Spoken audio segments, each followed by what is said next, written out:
Welcome back, brothers, to Lorehammer. Tonight we're diving into the lore of the Iron Knights. Before we get into madness, be sure to like, comment any videos or topics you want to see in the future. Be sure to subscribe for Emperor. And if you want to support the channel, be sure to check out the merch in the description below. Now, let's get into the video. The first warning was not the siren.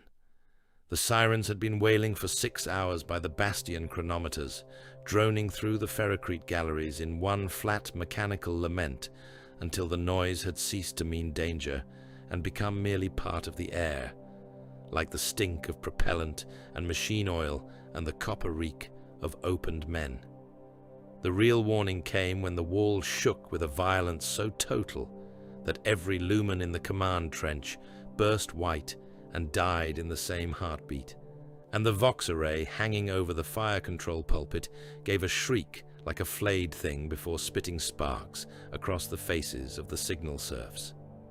Then, the adamantium gate of breach corridor Sigma did not simply fail.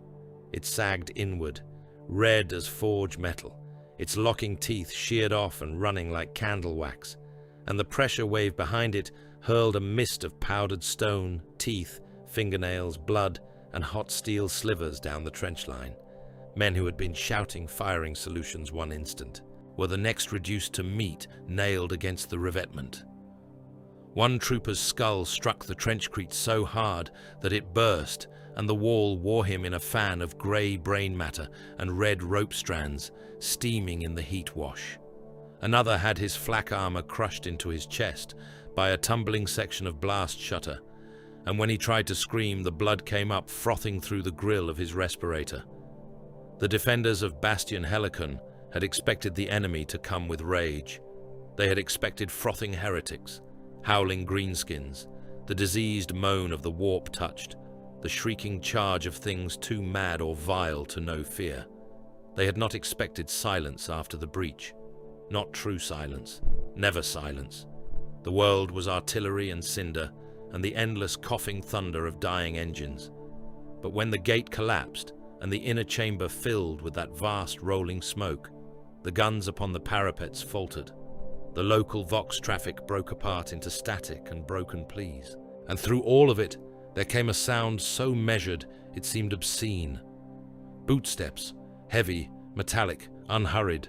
Not the run of berserkers, not the clatter of frightened men, the tread of something certain, the Vox net filled with fragments. Sigma gone, Sigma gone. Seal the secondary bulkhead, seal it. Emperor, preserve us. They are through. They are through. Then screaming. Not wild at first, but startled, incredulous screaming, as if the men nearest the breach had only now realized the shape of the death, advancing through the fumes. The sound changed after that. Screams become different once the body understands there will be no mercy. They deepen. They tear, they gurgle when the throat is opened, and become wet bubbling when lungs begin to drown in blood. Lieutenant Harvin of the Bastion militia stood in the command recess with his saber half drawn and his rebreather hanging at his throat, too shocked even to fit it over his face. He saw the first of the giants emerge through the smoke, and for one suspended second, he understood why the Imperium loved titles. He understood why worlds still used words like knight.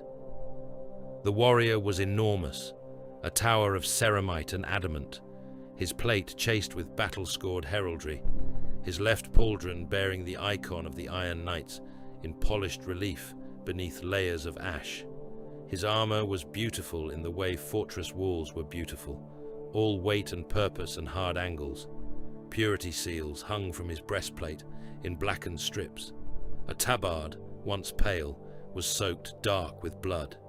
He carried a storm shield in one gauntlet and a roaring chain blade in the other, the teeth of it vomiting ribbons of red into the smoke as it spun. He looked noble only until he moved. The blade hit the first defenders in a single lateral sweep that tore a man from shoulder to hip and disemboweled the trooper behind him with the same stroke. Guts came out in shining coils, slapped the floor, and were dragged into the chain teeth so that the weapons sprayed gobbets of intestine across the corridor wall. Another Iron Knight advanced to the giant's right, methodical as a machine spirit fulfilling a sacred command, and fired his bolt gun once into a kneeling serf. The shell entered through the open mouth and detonated inside the skull. The back of the man's head vanished. Fragments of jaw and tongue rattled against the bulkhead and slid down in pink foam. This was how the Imperium's myths died, not with revelation, but with close observation. Not in scholam debates about honor and sacrifice, but in corridors where steam mingled with blood aerosol, and every noble sigil was lacquered with the tissue of the poor. The Imperium called them knights because it needed the lie. It needed the old words. It needed banners, saints, angels, crusades, all the dead language of moral grandeur that allowed frightened billions to kneel without asking what sort of realm could be preserved only by breeding men, into weapons so pitiless that a fortress assault became an act of liturgy. The Iron Knights did not descend upon Breach Corridor Sigma as heroes answering a plea. They advanced as disciplined monsters engineered for attritional extermination, and the horror of them was not frenzy, but order. They came on in perfect interval spacing, shields interlocked for a breath, before parting with ceremonial precision, each movement drilled so deeply into bone and gene-forged reflex that it resembled worship. Breacher charges had been laid in exact sequence. Suppression fire had walked the embrasures with mathematical cruelty. Entry lanes had been measured in blood. Now, the purge of the interior began exactly as doctrine demanded. One warrior covered high angles, one checked dead ground, one cut down the living, one killed the wounded, not because they hated, because this was the way it was done. Harvan heard one of them speak over an external vox, his voice rendered into a metallic growl by Helm. Filters. Primary ingress secured. Advance by right pattern. Leave no chamber uncleansed. No roar of triumph followed. No oath of vengeance. Only acknowledgement. Confirmed. The response was colder than any battle cry. A butcher who laughs can still be mistaken for a madman. A butcher who recites procedure while he opens a body is something far worse. The secondary bulkhead began to close at the far end of the corridor. 3 ratings hauled desperately on a manual crank, while a line of militia fired into the smoke. Lasbolts struck ceramite and burst in useless flares. One shot found the eye lens of an advancing Iron Knight and only scorched the armored rim. The giant answered with a burst from his bolt gun. The first shell hit a gunner in the chest and turned his ribcage into flying splinters. The second struck the crank assembly, showering the ratings with shrapnel. The third tore both legs from a man at mid-thigh. He fell staring at the place where his body had ended. Arterial blood pumping across the deck in hot, black-red jets, while his severed limbs twitched beside him like stunned animals. The gate remained half open. That was enough. An Iron Knight slammed into it, shield first. The impact bent steel. Another strike followed, then a third, and the bulkhead caved inward with a shriek of tortured metal. The defenders behind it fired point blank into the opening and filled it with white las burn and powder smoke. When it cleared, one of the giants stood in the ruined mouth of the doorway with 3 men pinned beneath his boots. Harvan could see fingers still moving under the tread of ceramite sabatons.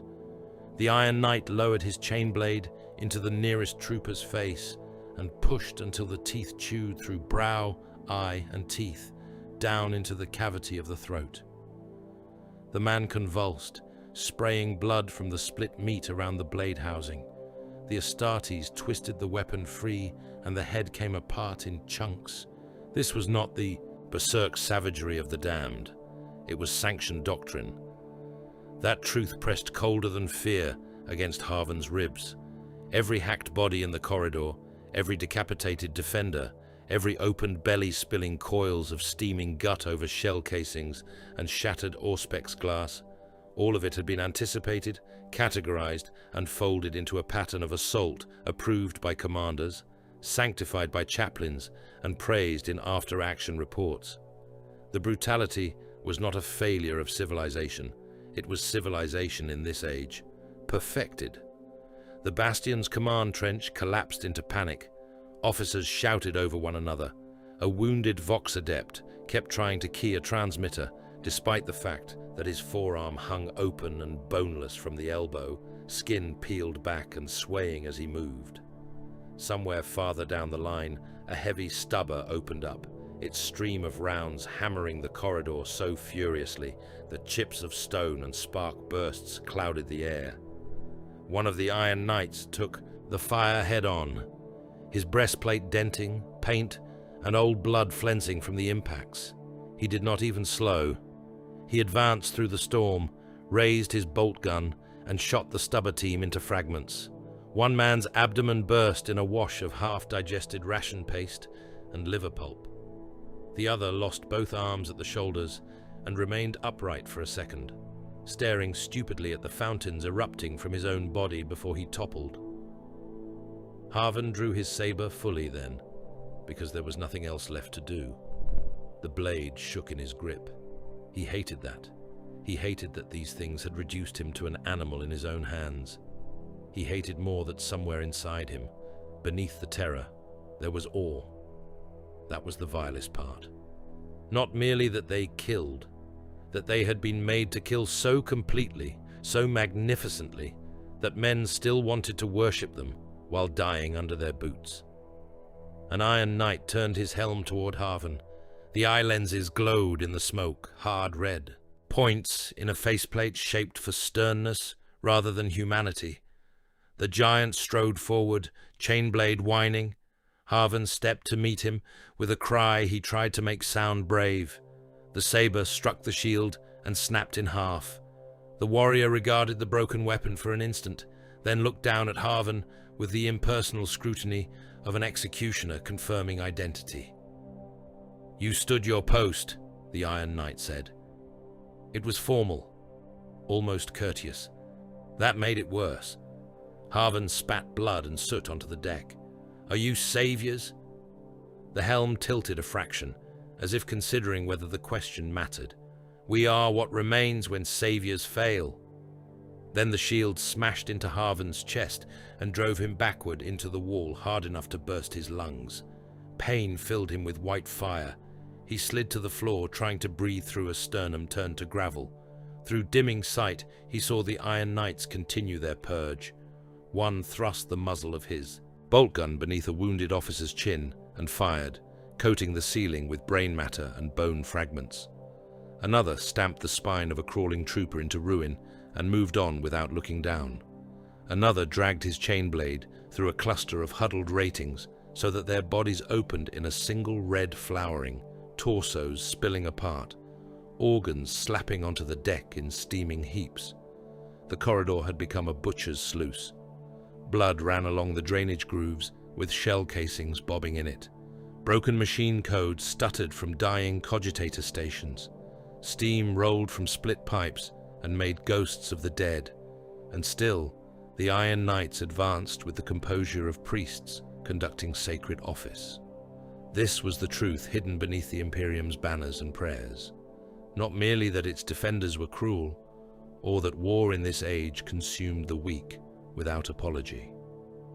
The deeper truth was that the empire of man survived by taking boys, hollowing them out, armoring them in relic iron, and teaching them to enact massacre with such ritual purity that the act could be mistaken for righteousness.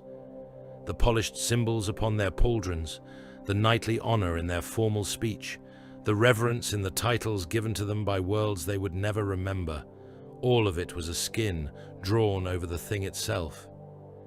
Imperium's secret monsters, an accusation, a confession, a necessity. Were the Iron Knights aberrant in this? Haven could no longer tell. As his vision narrowed to a tunnel filled with smoke and red lenses and the churn of chain teeth through flesh, the question became larger than the corridor, larger than the bastion, larger than the men dying in pieces around him. Perhaps these warriors were not unusual at all. Perhaps they were only honest. Perhaps all the Imperium's shining words concealed this same iron core, this same vast, sanctioned appetite for ruin. Perhaps the difference between a knight and a beast had never been mercy, only permission. The last thing Haven saw was one of the giants kneeling amid the dead to place a gauntlet against his helm in silent benediction, before rising again to continue the purge. Even their gestures of reverence took place over heaps of opened bodies. When the guns finally fell silent in Breach Corridor Sigma, there were no defenders left alive to hear the methodical tread continue deeper into the bastion. Only the dead remained, fused into the trenchcrete by heat and blast, torn across the deck in gobbets and strings, leaking their final warmth into the cold machinery of war. Above them walked the Iron Knights, gleaming through soot and blood, as if the age itself had armored its hunger and taught it how to speak in holy names. In the 41st millennium, a knight is simply a monster given permission, armor, and a holy name. No man living could say with certainty on what exact day the Iron Knights first drew breath beneath the Emperor's corpse light, nor name with clean authority the first forge where their plate was blessed, nor point to a single uncontested parchment and declare that here, in this line and no other, begins their long inheritance of iron and blood. Such certainty belongs to younger lies. The Imperium has never lacked for records, only for honest ones. Somewhere in the sealed crypt archives of forgotten sector fortresses, there are ledgers worm-eaten by time, charter tablets blackened by fire, campaign annals stitched from the testimonies of dying scribes, and shrine walls on which half-blind serfs carved names into stone, while the mortar was still damp with the ashes of saints. Yet from these things, the beginning of the Iron Knights does not emerge in pristine illumination. It comes instead as shape through smoke, a chapter founded before the fourth founding, a line established in the long wake of the heresy, when the Imperium still bled from wounds too vast to name, and had already begun to learn that its future would not be secured by hope, but by endurance sharpened into cruelty. That much remains. That much is hard enough to survive the ruin of 10,000 years. They are sons of Rogel Dawn. This matters more than a date. There are bloodlines in the Adeptus Astartes that promise fury, others that promise speed, others that promise feral instinct or visionary madness, or a closeness to death that borders on ritual ecstasy. The Sons of Dawn are not marked first by passion. They are marked by refusal. Refusal to yield. Refusal to collapse. Refusal to mistake agony for defeat. In the gene vaults and marrow-scored memory of the Imperial fists, there survives a particular architecture of mind, one as carefully load-bearing as a fortress bastion. Endurance is its foundation. Discipline is its wall. Pain is mortared into it. Counter-assault is the gate through which it speaks. The Iron Knights inherited not merely the genetic tincture of their Primarch, but the pattern of endurance by which his line has long made war. To be made from dawn is to be taught, at the level of organ and instinct, that the wall must hold until the wall is gone, and that when the wall is gone, the enemy must be made to choke on the ruin. So the chapter entered history without spectacle, and perhaps that too was fitting. There are bloodlines that thunder their arrival. Dawn's line often begins by standing where others would break. The records that survive place the Iron Knights among the loyal inheritors of the Imperial Fist's severe tradition, but the surviving script is maddeningly clean where it should be stained. That is the way of Imperial memory. Banners are preserved more faithfully than screams. Heraldry is copied with care, while casualty tallies rot in unmarked vaults. Astartes histories are recited in polished cadence by clerics who never once smelled the opened gut of a bunker crew, or watched a wounded line trooper crawl through his own blood to kiss the boot of the giant who stepped over him. The names remain, the sigils remain. The glorious phrases survive with all their guilt still shining. The sound a man makes when his ribcage is crushed inward by a boarding shield does not. Thus, the chapter is remembered as a loyal scion of dawn, a crusading brotherhood of fortress breakers and keepers of martial rectitude, and all of that is true. Yet truth in the Imperium is never whole unless one looks at what is omitted.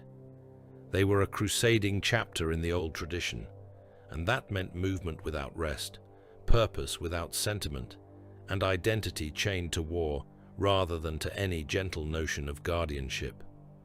They moved from wall to wall, from blasted keep to void citadel, from manufactorum redoubt to ash-choked trench ring, forever toward the next place that needed to be held or taken. Other warriors might speak of home with softness. Chapters such as these carried home in the fold of doctrine, in the geometry of bastions, in the remembered force angles of breached gates and upheld lines. They were not wanderers in search of meaning. They were implements in search of resistance. Wherever an enemy believed stone, steel, void shielding, courage, or numbers might preserve him, there the Sons of Dawn were relevant. It is said in one fragmentary campaign catechism that the Iron Knights went to war like men returning to prayer. That line has been repeated often by those who mistake austerity for nobility. They hear prayer and think devotion. They hear ritual and think purity. They imagine stern-faced giants offering themselves in measured sacrifice for the continuation of mankind. It is the old error. Liturgy does not humanize violence in the Imperium. It perfects it. The Iron Knights were counted among those chapters that kept to the Codex Astartes, and to lesser minds this fact suggests moderation, as though obedience to sanctioned structure softens the hand that kills. It does not. It merely arranges the killing into columns, rites, force, distributions, reserve doctrines, company strengths, deployment algorithms, tactical catechisms, and after-action reports fit for archivists. A codified monster is still a monster. Indeed, it may be worse, for there is a comfort in madness that does not exist in discipline. The berserker screams because he is broken open by his own nature. The codex-compliant executioner speaks in calm confirmations while making methodical use of explosive bolts against bodies no more dangerous than starving militia and frightened conscripts. In such a warrior there is no excuse of frenzy. There is only the dreadful serenity of sanctioned efficiency. This, too, was Dawn's inheritance, sharpened by time. The Imperial fists had long cultivated stoicism beyond the limits of mortal comprehension. The Iron Knights bore that legacy like a second skeleton. They endured wounds that would reduce ordinary men to pleading wreckage and continued in silence.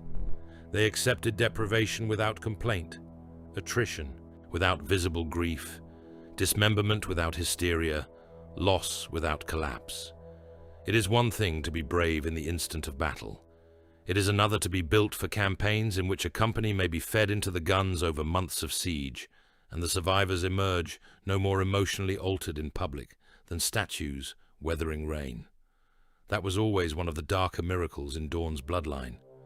They could lose brothers by the score and still speak in exact tones, still recite orders without tremor, still calibrate gun sights with hands sticky from the blood of those they had loved, in the only way Astartes are permitted to love. From outside, the unlearned often call this strength. They are not wholly wrong. It is strength. It is also mutilation of a subtler kind, contempt for weakness followed naturally, not always in the crude shape of mockery, though there was enough of that in the training cages and campaign holds. Rather, it manifested as a pitiless internal arithmetic by which anything fragile became suspect. Fatigue was weakness, complaint was weakness, fear spoken aloud was weakness, hesitation at the breach was weakness, a fortification improperly surveyed was weakness, a countercharge launched too late was weakness. Mercy granted where annihilation was tactically cleaner could itself become weakness. In more humane ages, one might call this moral corrosion. In the Imperium, it was doctrine rewarded by survival. That is why a successor of Dawn never needed recklessness to become terrifying. The galaxy knew more flamboyant terrors. There were chapters and warbands who shouted louder, painted their armor in more lurid omens, pursued slaughter with theatrical excess or manic delight. The Iron Knights did not need such things. Their horror came from willingness to continue beyond the point where any sane force would break. When losses became unsustainable, they sustained them. When walls became charnel mounds, they kept ascending. When corridors filled with blood to the ankle and lungs burned with concrete dust and vaporized flesh, they did not fall into animal panic or ecstatic rage. They checked ammunition. They sealed helm locks. They advanced. That was more dreadful than recklessness. Recklessness can be baited into error. There is little comfort against the enemy who remains cold after the butcher's bill has made nonsense of all ordinary hope. One sees in this light what the Iron Knights truly were, and why the title Imperium's Secret Monsters is not insult, but diagnosis. In another age, the virtues of Rogel Dawn might have produced guardians of impossible fidelity, walls of flesh and iron against the dark, stern men, carrying the burden of duty in a realm that still remembered the shape of justice. But the chapter was not born into such an age. It emerged later, in the long decaying centuries, when the Imperium had already become expert at converting noble principles into engines of attrition. Endurance ceased to be merely admirable and became exploitable. Stoicism ceased to be discipline and became expectation. Fortification ceased to be defense and became a culture. Counter-assault ceased to be necessity and became identity. The virtues remained, but the world around them had curdled. Through the meat-grinder logic of a dying empire, every admirable quality calcified into something harder, sharper, more useful, and less human. So the archival fragments must be read with suspicion. One shrine inscription praises the chapter as unwavering scions of dawn whose mailed wrath preserved a subsector from the green tide. Another, in a censored margin from a campaign annal, refers only to pacification losses among attached militia and the unacceptable depletion of local labor stocks following a prolonged compliance operation. A damaged Vox transcript from a fortress world names the Iron Knights deliverers right up until the line where transmission dissolves into static and a voice begins screaming for Medicare. While the bulkhead alarms wail in the background, a reliquary scroll remembers only the honor of the fallen and the precision of the assault. The blood on the deck is absent. The wet, dragging sound of a chain blade through packed defenders is absent. The smoke and the teeth and the open torsos are absent. Imperial memory is always selecting for dignity, because dignity is easier to kneel before. Yet even through censorship and piety, the shape remains clear enough. The Iron Knights were forged in silence, not because their origins were peaceful, but because the Imperium had already learned to lower its voice around certain truths. It preferred to praise the fortress, and not the factory that fed it bodies. It preferred to venerate the knight, and not the surgeries that turned a child into a siege organism. It preferred to catalogue compliance, and not the smell left in sealed corridors after an Astartes purge. From the bloodline of Dawn, it made another instrument of continuation, another chapter for the old endless labor of holding, breaking, and counter-breaking in a galaxy too diseased for clean heroics. Their lineage explains them, but does not absolve them. They inherited endurance, yes. They inherited pain, tolerance, martial rectitude, reverence for fortification, silence under duress, and the cold gift of enduring loss without visible collapse. They inherited all the granite virtues of the imperial fists. They also inherited what such virtues become when planted in poisoned soil and watered with 10,000 years of imperial fear. What grew from that was not madness. Madness would have been kinder. What grew was control without softness, faith without tenderness, loyalty without mercy, and war conducted with the grim administrative serenity of men who no longer distinguished between duty and butchery so long as the wall held at the end. This is why they cannot be understood through the bright language carved on victory arches. They must be read as one. Reads a battlefield after the smoke clears, by fragments, by shell impact patterns, by the position of bodies, by the placement of sacred seals on plate, darkened with old blood, by the distance between what the report says and what the dead must have seen. Piece them together from contradictory annals, scorched shrine script, censored testimony, and the rare battlefield witness too broken to maintain the lie, and the chapter steps forward with all the severe clarity of a blade being drawn. They did not come from an age of hope. They came from an Imperium already learning its oldest lesson, that survival favored hard men, iron doctrine, and beautiful lies. There are worlds in the Imperium whose names are spoken with certainty, because certainty is easy where nothing of value remains to dispute.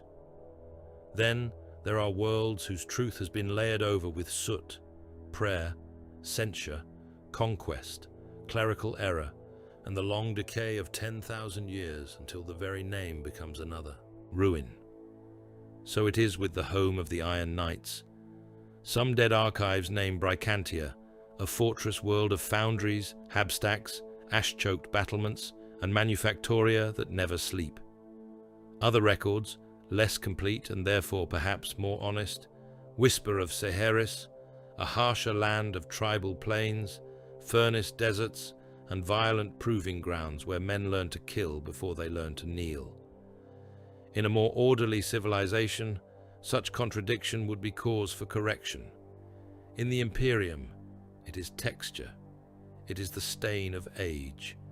It is the mark left by a regime that mislays truths more efficiently than it preserves the bones of its saints.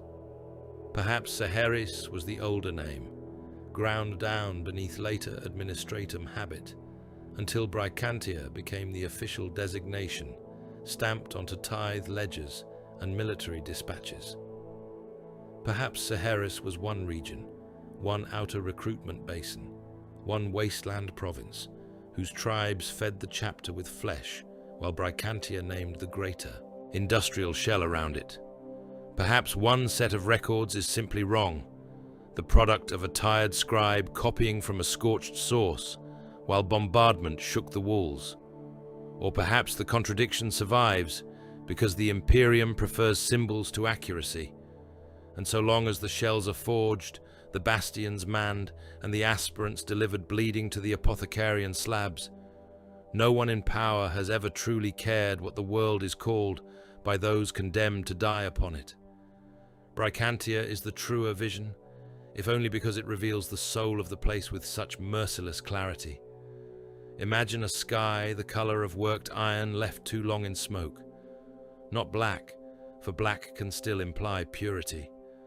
Bricantia's heavens are bruised with industry, layered in the exhaust of foundries, promethium towers, funeral pyres, reactor vents, and the unending exhalation of manufactoria, whose chimneys rise like the organ pipes of some machine cathedral dedicated to labor and slow death. The clouds do not move, as natural weather moves. They crawl, heavy with metallic dust and chem poison, reflecting forge fire in sullen reds and disease-yellow smears. Rain falls only when the atmosphere can no longer bear the weight of its own contamination. And then it comes down oily and stinging, leaving burns on exposed skin and green corrosion on unblessed metal. Beneath those skies rise bastions, habstacks, shell foundries, armories, penal yards, drill fields, and fortress monasteries built into mountains of slag. Every horizon is vertical, walls, smoke towers, defensive emplacements, conveyor gantries, ramparts lined with guns older than dynasties. Roads broad enough for armor columns are cut between habitation blocks, like processional lanes for machines, and even the streets feel temporary, mere arteries through which men and munitions flow toward consumption. The place does not look inhabited so much as operated. There are worlds in the Imperium where men live upon the land. On Bricantia, the population is fed into it. The lash explains much. One can trace entire cultures to the tools they keep most near to hand. And on Bricantia, the overseer's lash is as common and as necessary to the ruling imagination as the sign of the aquila or the shrine lamp. It hangs from every supervisor's belt, every yardmaster's hip, every gang priest's hook, braided from synth hide or chain or shock filament, depending upon rank and local custom. A child on Bricantia hears it before he understands language. It cracks over conveyor lines. It snaps through barracks aisles. It hisses against the backs of workers dragging shell casings, loading promethium drums, lifting molds, hauling ore, or kneeling for ration issue. It teaches cadence. It teaches speed. It teaches that pain is not a warning against exploitation, but proof that one remains useful enough to punish. Such a world does not have childhood in any merciful sense. It has preparation. The infant is born in a hab level narrow as a coffin shelf, wrapped in cloth already grey with machine dust. And if he survives his first fevers, he begins almost at once to inhale the atmosphere that will scar his lungs before his bones have finished lengthening. He grows with hunger as his first instructor, not the clean, sharp hunger of a missed meal, but the steady background gnawing that teaches calculation and theft and silence. The water tastes of metal, the bread tastes of oil. Many foodstuffs arrive in protein bricks stamped with chapter sigils, and even nourishment bears the flavor of the war machine.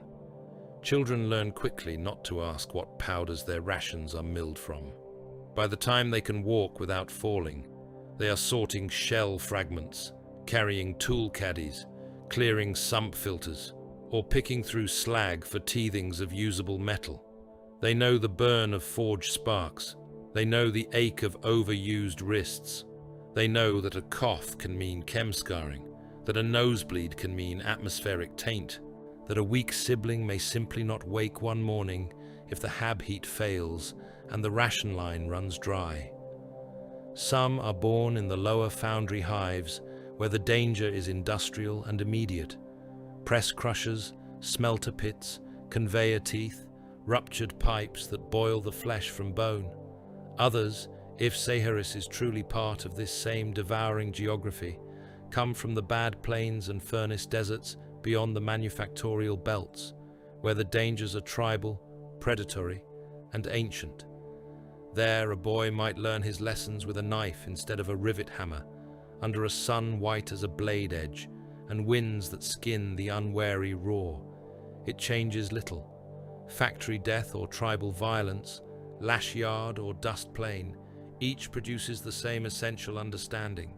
Life is cheap, the strong endure, the weak become lesson, ash or feedstock. The genius of the world, if such a word may be used for something so malignant, is that it has forgotten alternatives.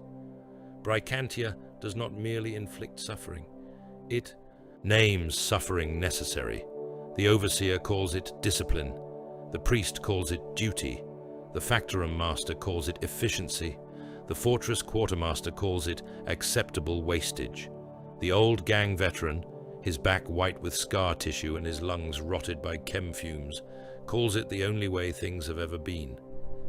There are populations in the Imperium that dream of better lives because memory or rumor has left them some image of gentleness to betray. Bricantia has no such weakness. Generations raised beneath the same iron heavens mistake numbness for virtue because numbness is the only armor the poor can afford. And always above them loom the bastions of the Iron Knights, not simply as fortress monasteries or sacred keeps, though they are that. Not simply as military headquarters, armories, and gene vault citadels, though they are those as well.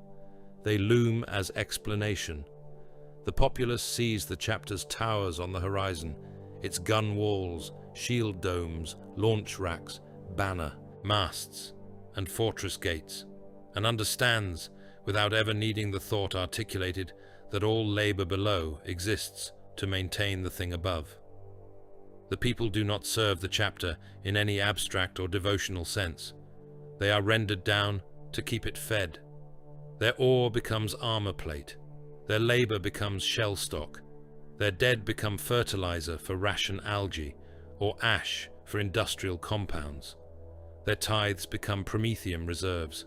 Their sons become aspirants. Their crippled veterans become trench diggers or loading servitors. Their hab blocks breed the next generation of backs to be whipped and lungs to be scarred until the chapter requires more flesh for its trials. And then the best of the disposable are selected for a different kind of consumption. The world is not a home that supports a military order. It is a siege weapon in the shape of a planet, designed to propel iron giants outward into the galaxy. Every street is a muster lane. Every factory is a chapel. Every fortress wall is a sermon about sacrifice. That is not metaphor on Bricantia. The manufactoria are sanctified. Machine shrines are built into the assembly lines. Workers make the sign of the Aquila before lowering shell casings into their cradles. Litanies are recited over plate-quenching vats. Incense burns in places where the air is already too thick to breathe. Shrines stand at roadway junctions where freight crawlers loaded with munitions grind past statues of saints, so blackened by soot they look like corpses after a fire. Sermons are delivered in ration yards, in penal cages, in labor trenches, in the shadow of macro cannon emplacements. The message changes only in ornament. Endure, obey, suffer, produce, die if commanded. Be grateful that your misery armors those who fight for mankind. There is no cleaner summation of the late Imperium than that. This is why Bricantia, or Saharis, or whatever buried name the planet bore before 10,000 years of clerical ossification, matters so much to understanding the Iron Knights. Chapters do not emerge fully formed from gene seed alone. They are cultured by the worlds that feed them. Even the transhuman is shaped by the human stock from which he is drawn, by the prayers and punishments and assumptions breathed into him before the surgeons hollow him and remake him in the Emperor's image. On Bricantia, the future Iron Knight has already been instructed long before he is chosen. He has learned that mercy is impractical. He has learned that weakness attracts the lash. He has learned that hardness is admired because hardness survives. He has learned that people are measured by utility. He has learned that sacrifice is not a noble exception, but the ordinary architecture of society. When such a boy is taken up by the chapter, the work is not to erase a soft life. There is no softness to erase. The work is to refine brutality into doctrine, to strip away wasted emotional movement, to replace the lash with catechism, and the overseer with chaplain, to elevate a world's crude savagery into the formalized exterminatory ethics of the Adeptus Astartes. This is why the Iron Knights feel less like outsiders imposed upon Bricantia than the distilled moral outcome of it. They are not simply from that world. They are the final argument that world makes about what strength is. Look closely enough at the populations huddled in the hab levels beneath the fortress walls, and one sees the chapter in larval form, the child who does not cry when his hand is burned because crying earns another strike, the gang youth who keeps marching with a broken toe because the line cannot slow, the tribal initiate, if Saharis still breathes within the larger name, who drags himself across hot stone with blood in his mouth because his elders will leave him for carrion if he stops. These are small cruelties by the standard of the age, almost invisible in a civilization built on planetary corpse heaps, but together they create the spiritual weather from which the Iron Knights rise. A world that calls numbness virtue will one day breed sons capable of making a massacre look like duty. And yet, for all its iron brutality, Bricantia does not truly produce victory. Worlds like this never do.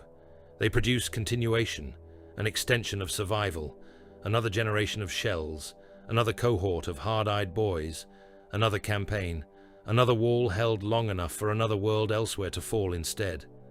The manufactoria roar, the bastions remain manned, the chapter armories stay stocked, and all of this is called triumph, because the Imperium long ago lost the ability to imagine a better word.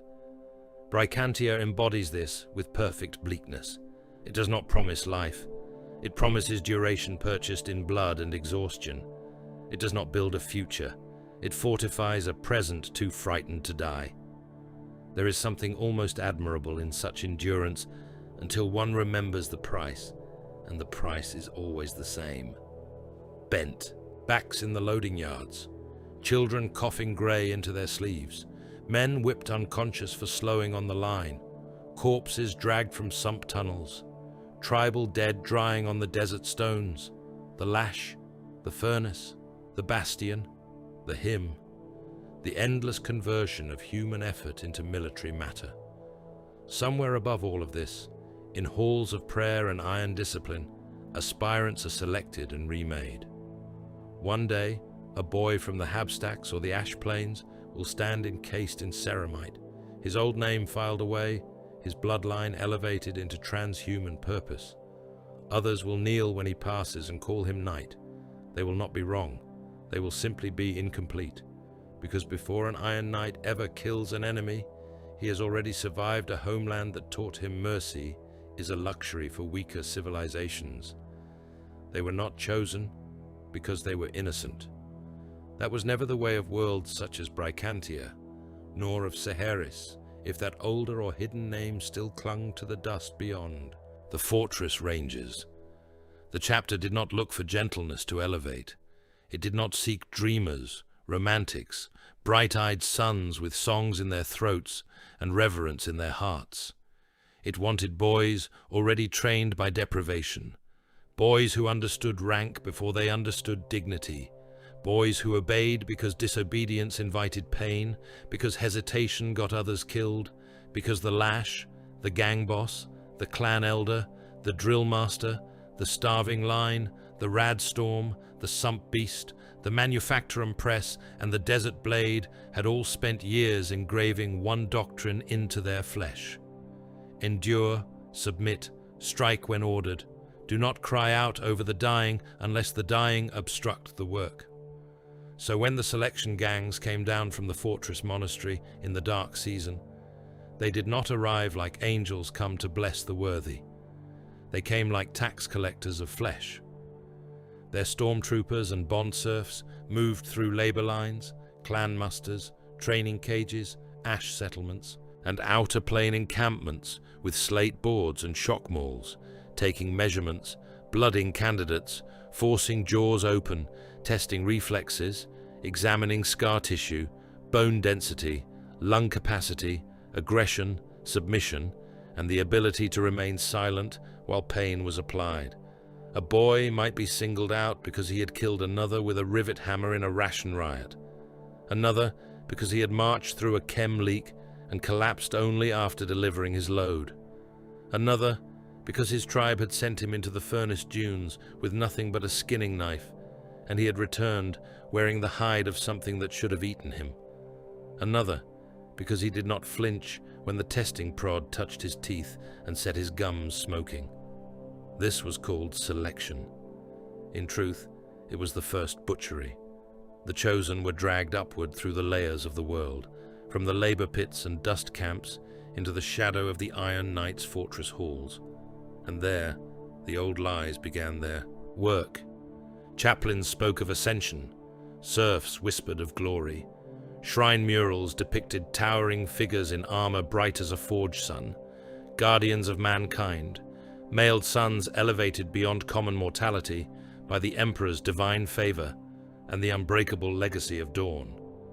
The chosen heard these things while shivering in holding pens, half-starved, half-naked, their wrists marked with low-ink designations, their hair shaved off in great clumps by dull blades.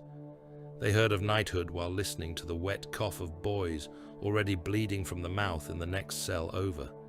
They heard of honor while collection crews dragged out those who had failed the first blood screenings and took them away on iron litters that came back empty but never clean. The truth lay deeper in the mountain. Hypno-indoctrination began before the flesh work.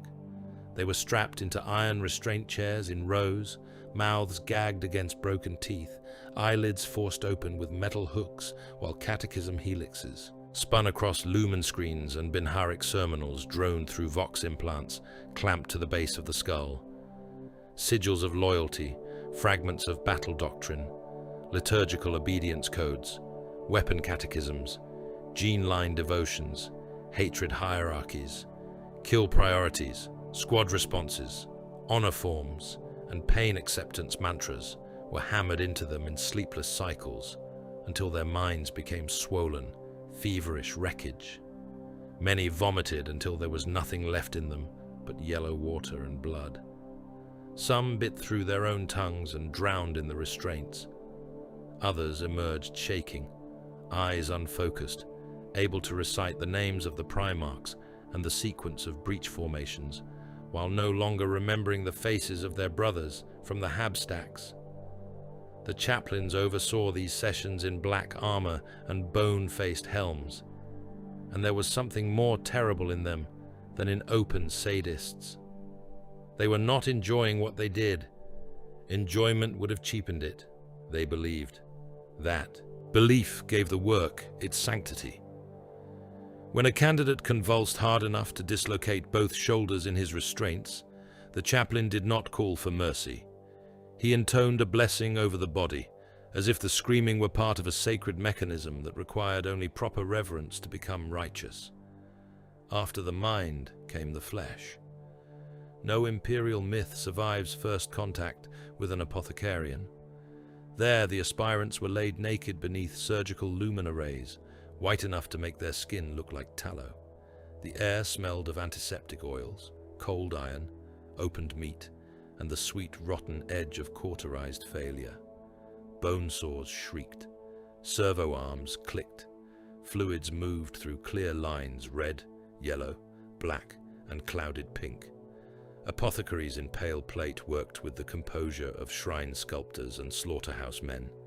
They opened rib cages, split fascia, bored into marrow, threaded implants through violated anatomy, measured endocrine response, monitored organ acceptance, and consigned the weak to death with a glance no more emotional than a quartermaster rejecting warped shells. The first implantations killed many. There were lungs that rejected altered tissue and drowned the candidate in his own froth, hearts that spasmed into uselessness, glands that swelled, blackened, and turned septic in the span of hours, bones that split along growth lines under accelerated stress, brains that simply refused the pressure of chem treatment and coded sensory instruction, leaving boys blind, slack-jawed, or mad enough to gnaw at their restraints until they wore through cheek and lip and exposed their own teeth roots. Those were taken away quickly. The incinerators beneath the apothecarian were never allowed to cool for long. Here, the distinction between priest and butcher vanished completely. The apothecaries preserved the gene legacy of the chapter, and the chaplains preserved its soul, but both did their work by reducing children to candidate components. A body was assessed according to utility, a mind according to compliance. An aspirant who survived 5 surgical phases but failed the 6th was not mourned as a near man.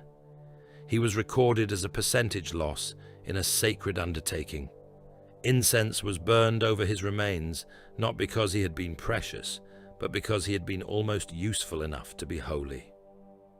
This was the reality hidden behind ascension. Not a boy lifted into shining brotherhood, but a frame of meat opened repeatedly until the chapter could decide whether it might hold something greater and more terrible than a human life. Those who lived long enough to stand were not allowed rest. Starvation discipline followed.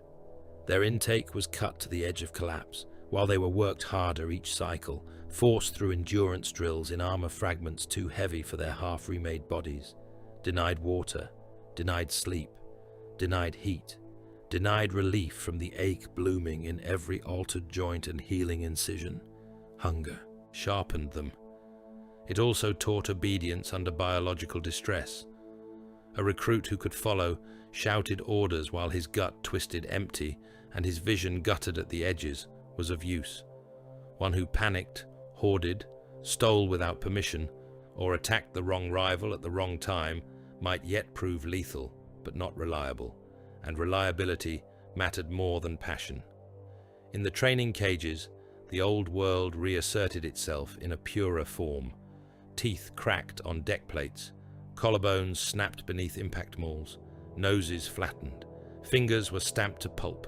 Boys fought in pairs, then in rotating clusters, then against chained servitor brutes, then blindfolded in gas chambers, while command phrases barked through loudhailers forced them to orient toward vox markers and strike by sound alone. Mockery became one more instrument of selection. Those who faltered were ridiculed by the stronger. Those who showed softness toward a fallen companion were punished for divided focus. Those who triumphed too eagerly were reminded by chaplains that pride belonged only to the chapter, never to the flesh wearing its colors. Yet out of this cruelty, something resembling brotherhood began to form. Though brotherhood in this age is always a harsh thing, the recruit learned the breath sounds of the others in darkness, the set of a rival's shoulders before a charge, the speed with which one aspirant recovered from a cracked rib and another never truly did. He learned who could be trusted to hold a formation line while vomiting blood, who would steal an extra ration brick if allowed, who would carry a wounded body 2 more paces because the command had not yet changed. Affection, when it existed, was buried beneath insult, violence, competition, and ritual humiliation. But proximity to mutual ruin forges its own intimacy. They began to know one another, not as friends in any mortal sense, but as the only other creatures in the fortress who understood the exact flavor of the pain they were enduring. This was the stage at which the chapter began engineering the lie of knighthood onto the scaffold of industrial savagery. Only after a recruit had learned to withstand agony and commit violence on command did he begin receiving formal instruction in heraldry, vow forms, lineages, armor iconography, company distinctions, battle honors, breach liturgies, shield etiquette, the names of champions, the memory of dawn, and the ritual grammar by which a son of the chapter presented himself in war. The timing was deliberate. Honor came after obedience. Tradition came after mutilation. A recruit was not taught what it meant to be a knight until he had already learned what it meant to be useful. Thus, the noble image was not the source of the transformation, but the finishing layer. First, the body was hardened, opened, implanted, starved, beaten, and stripped of ordinary reflexive pity. Then the mind was compressed into doctrine. Only then was the recruit draped in symbols and told that he stood in a sacred lineage of duty. It was an elegant cruelty. The chapter did not erase brutality. It baptized it. The technical rites deepened this change. Weapon familiarity was drilled not as enthusiasm for war gear, but as reverence for function. A bolt gun was disassembled, cleaned, named by component, blessed, reassembled blindfolded, loaded by touch, and fired under timed pressure until the motions passed beneath conscious thought. Chain blades were taught as extensions of intent, dangerous not because of fury, but because of correct angle, grip, thrust discipline, and willingness to continue cutting when the teeth jammed on bone. Armor calibration rites taught the recruit that plate was not clothing, but system. Servo response thresholds, joint resistance, auto-sense overlays, target rune interpretation, recoil compensation, mag-lock sequencing, seal integrity, and machine spirit placation all became part of the daily sacrament. Every warrior was being fitted into a decaying but still lethal military liturgy, older than his bloodline and less forgiving than any god. There is no single hour in which a human becomes a monster. The change comes by compression. Empathy narrowed into function. Pain turned ordinary. Horror made procedural. The screaming body no longer a fellow creature first, but a tactical datum. Training performed this work far better than battle ever could. Battle is chaos. Battle may still shock. Training is where the chapter teaches the soul what chaos will mean. A recruit hears another aspirant beg for Medicae and is ordered to keep striking the practice post. He obeys. He steps around a corpse in the dormitory because morning drill has sounded. He obeys. He watches a failed implantation casualty wheeled naked toward the furnace, while the chaplain intones that weakness is the debt flesh pays to purity, and he repeats the response litany because silence would mark uncertainty. He obeys. In time, the obedience does not feel like surrender. It feels like truth. By the final trials, many no longer remembered with any clarity the boys they had been. Their bodies had lengthened, thickened, hardened. Scar tissue had become a kind of second script laid over the original flesh. Their voices deepened. Their eyes took on the flat watchfulness of kennel predators and labor overseers and veteran line sergeants all at once. They marched in squad files, took punishment without flinching, and recited oaths to a future self, already more symbol than person. Around them, the weak continued to disappear. Some were dropped from the program and fed into servitor conversion. Some died in combat drills. Some survived everything but the final implantation stage and were burned with full right because the chapter honored even its failed investments. Then came the first donning of plate. Not full battle plate at first, but enough of it to make the truth clear. Piece by piece, the armor was lowered onto them in sanctified chambers by robed serfs and armorers chanting calibration litanies, greaves sealed, breastplate locked, power couplings engaged. Interface studs kissed the black carapace ports like parasites finding a long-promised host. Helm targeters flickered alive. Weight settled onto the spine, huge and intimate.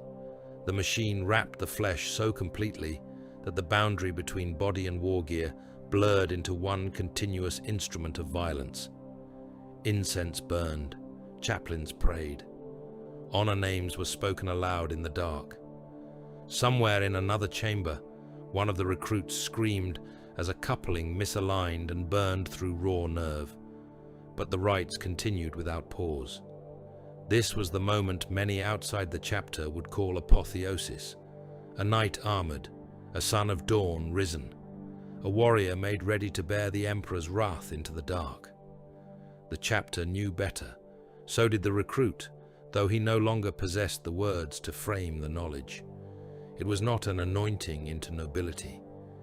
It was flesh, being sealed inside a sanctified coffin built for endless war.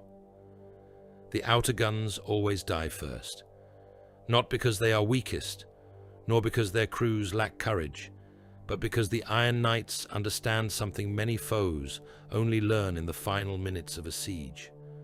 A fortress is not slain at the gate. It is slain in the mind of its defenders, piece by piece, until every wall becomes a promise broken in advance. So the bombardment begins not as fury, but as instruction. Long-range guns speak from beyond the horizon line. Siege batteries vomit incandescent death in patient sequence. Macro shells come down howling through poisoned cloud and strike the parapets with impacts so immense that men vanish into weather. Void shield harmonics flicker, overload, restabilize, then fail again under repeated punishment. Bastion towers shed blocks of ferrocrete the size of shrines. Gun emplacements burst open in sheets of steel and body parts. Ammunition bunkers cook off beneath the crust of the fortification, and the earth heaves upward in red geysers of dust, burning propellant, severed limbs, and shattered machinery. This is not merely preparatory fire. It is the first liturgy. The Iron Knights have long been committed to the old and merciless labor of planetary siege, and every element of their war doctrine reflects that calling. Other chapters may strike from shadow, descend in swift annihilating thrusts, or wage the sort of kinetic warfare in which movement itself becomes a weapon. The Iron Knights trust other things: mass, weight, certainty, armored momentum.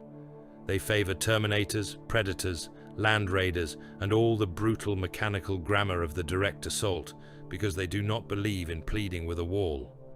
They believe in teaching it, the uselessness of resistance, until it comes apart in smoke and blood, and the men behind it discover too late that they have been entombed in their own confidence. So the bombardment does not stop when the first breach. Marks appear, it deepens, it becomes careful. Surveyors and augur adepts feed targeting data through machine spirits sanctified by age and repeated slaughter.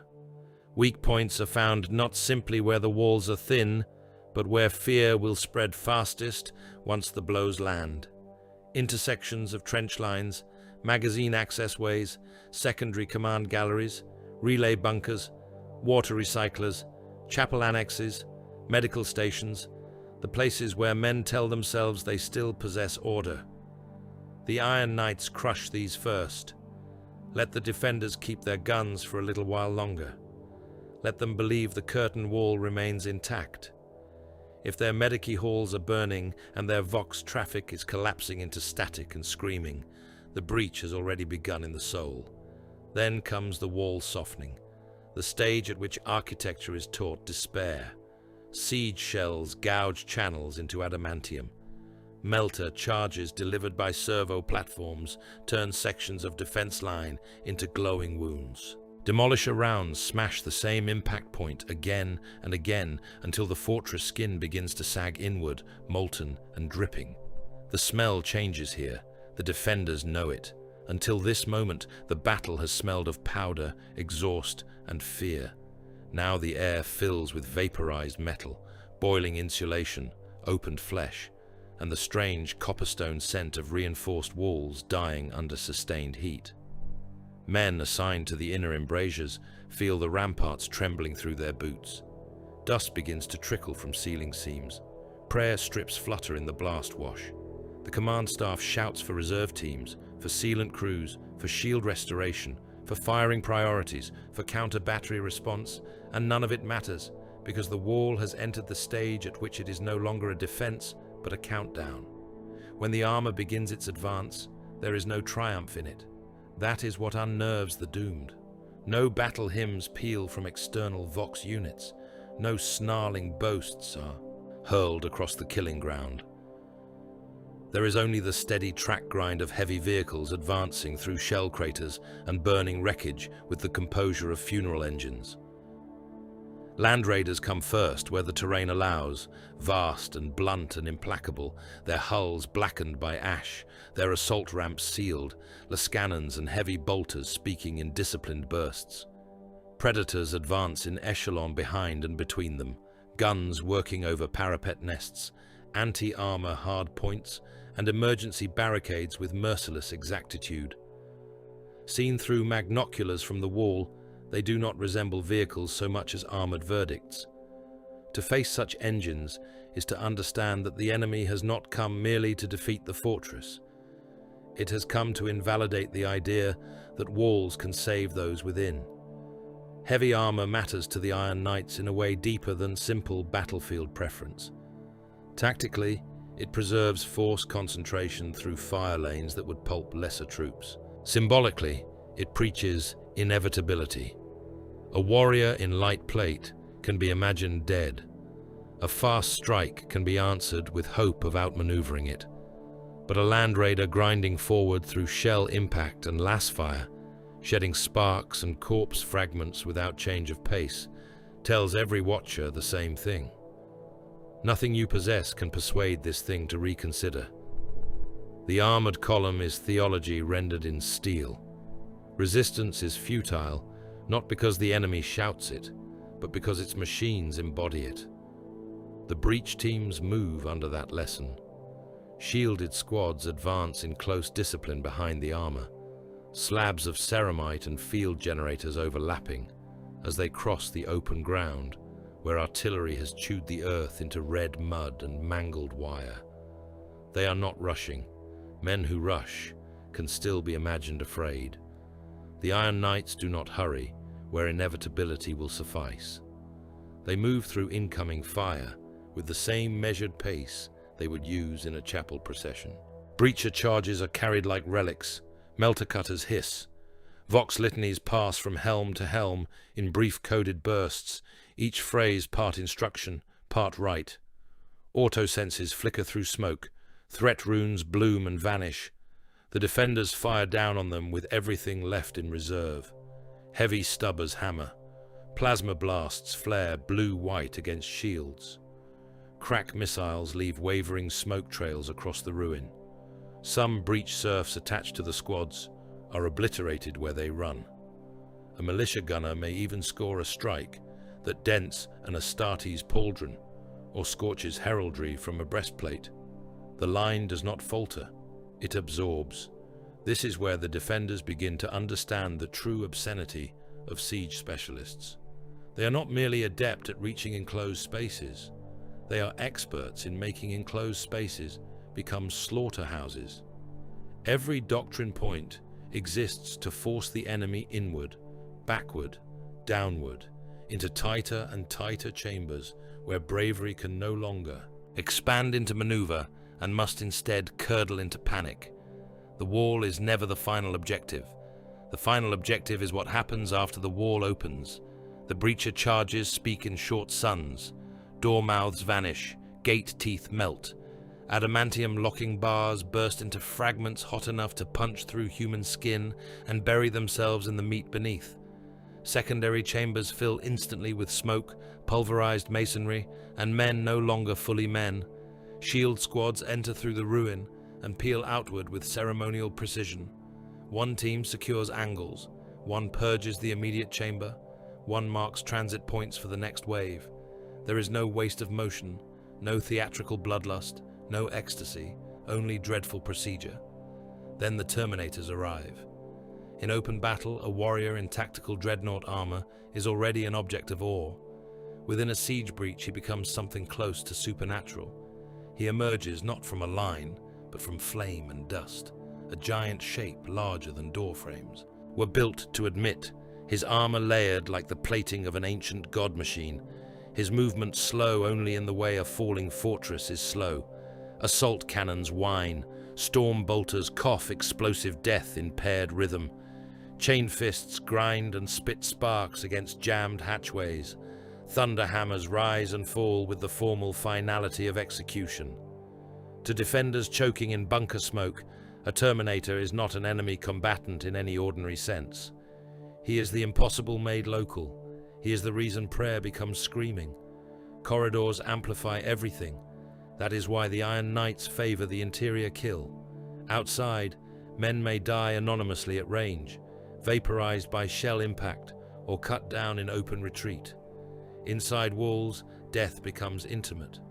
The dull, wet impact of bolt shells striking the torso in enclosed space is a different sound from battlefield gunfire. It is heavier, more personal. It carries the splashing collapse of organs. A body hit in a bunker does not fall into the distance. It bursts against a wall near enough to paint comrades with bone chips and blood foam. Chain blades in corridors shower the ceiling with arterial fan spray. Ricochet fragments whine. Smoke hangs lower. Men slip in gore and are trampled by the living before the dying have finished twitching. Vox chatter breaks apart into fragments of command, prayer, and animal noise. The defenders fall back from one chamber to the next, sealing blast doors, overturning ammunition carts, piling the dead into makeshift barricades, and every fallback position becomes a tomb already half prepared. This is the stage the Iron Knights understand best. Corridor extermination, chamber purge. Room by room, angle by angle, lock by lock, they reduce the interior of the fortress to a sequence of butcher yards. A defender, firing from behind a ration stack, is cut in half by a chain blade and used by chance as cover against the shots of his fellows. A command serf, trying to key an emergency override, has both hands blown off at the wrist and dies staring at the stumps pumping across the console. A squad of militia makes its stand in a shrine annex beneath the eyes of a soot-blackened saint and is erased by a single frag burst that turns votive candles, prayer parchment, kneecaps, and teeth into one spinning cloud. The Iron Knights do not rage through this work. Their calm is worse than rage. Rage can be exhausted. Procedure can continue until every living thing within the wall has been categorized as target, obstacle, or salvage. The defenders experience time differently now. Outside the fortress, the battle has campaigns, phases, tactical maps, reserve movements, support batteries. Inside, it becomes sound and waiting. The scream of a chain fist somewhere below. The metallic concussion of another blast door caving inward. The trackless tread of armored boots approaching through smoke. Men pressed into side chambers with empty charge packs and bayonets sticky in their fists discover that dread in a siege is architectural. Every corridor carries it. Every bulkhead delays it without preventing it. Every vent, grill, and lumen flicker suggests the enemy has already entered another way. The fortification that promised safety becomes an amplifier for terror. This is why the Iron Knights mistrust fragility, subtlety, and speed as governing principles.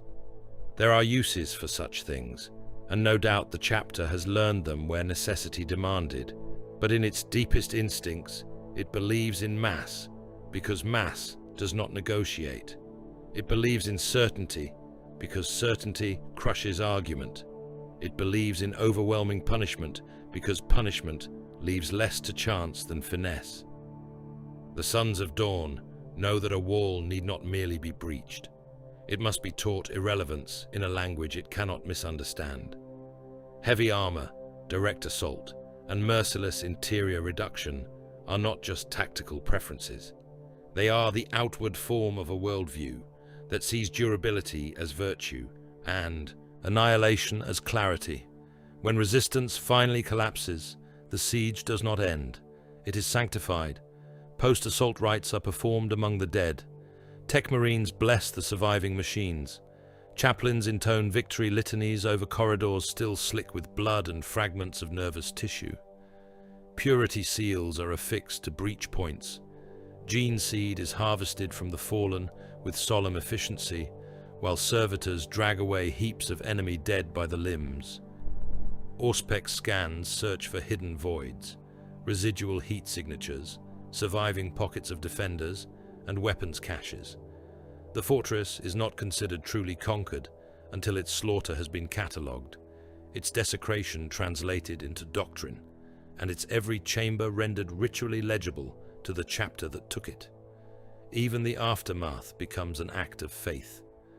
And here lies the final terror of the Iron Knights. They are not most frightening in open fields beneath a wide sky, where men may still imagine escape, maneuver, distance, some broad, impersonal mercy in the scale of war. They are most frightening where war becomes intimate, inside walls, within chambers, in the close, hot dark among the trapped, where the sounds of doctrine are track grind, breacher thunder, vox litanies, autosense static, and the wet detonation of flesh under bolt impact. There, the myth of the night falls away, and what remains is something colder and more honest, a force built to enter the places human beings retreat to for safety and turn them into shrines of annihilation. There are phrases in Imperial record that should chill the blood more than open blasphemy, and among them is this one, copied cleanly into more than one campaign annotation regarding the Iron Knights, spoken with what seems at first to be admiration, and only later reveals itself as warning. They treat war as a sport. A weaker civilization would hear that and imagine something vigorous, even noble. It would imagine discipline, healthy competition, men of iron proving themselves in the old clean virtues of courage and skill. It would hear the word and think of games played under daylight before cheering crowds, of victory bounded by rules, of violence transmuted into pageantry for the strengthening of civic spirit. But the Imperium of man is not a weak civilization because it has forgotten how to be civilized at all. In this age, to call war a sport is not to humanize it.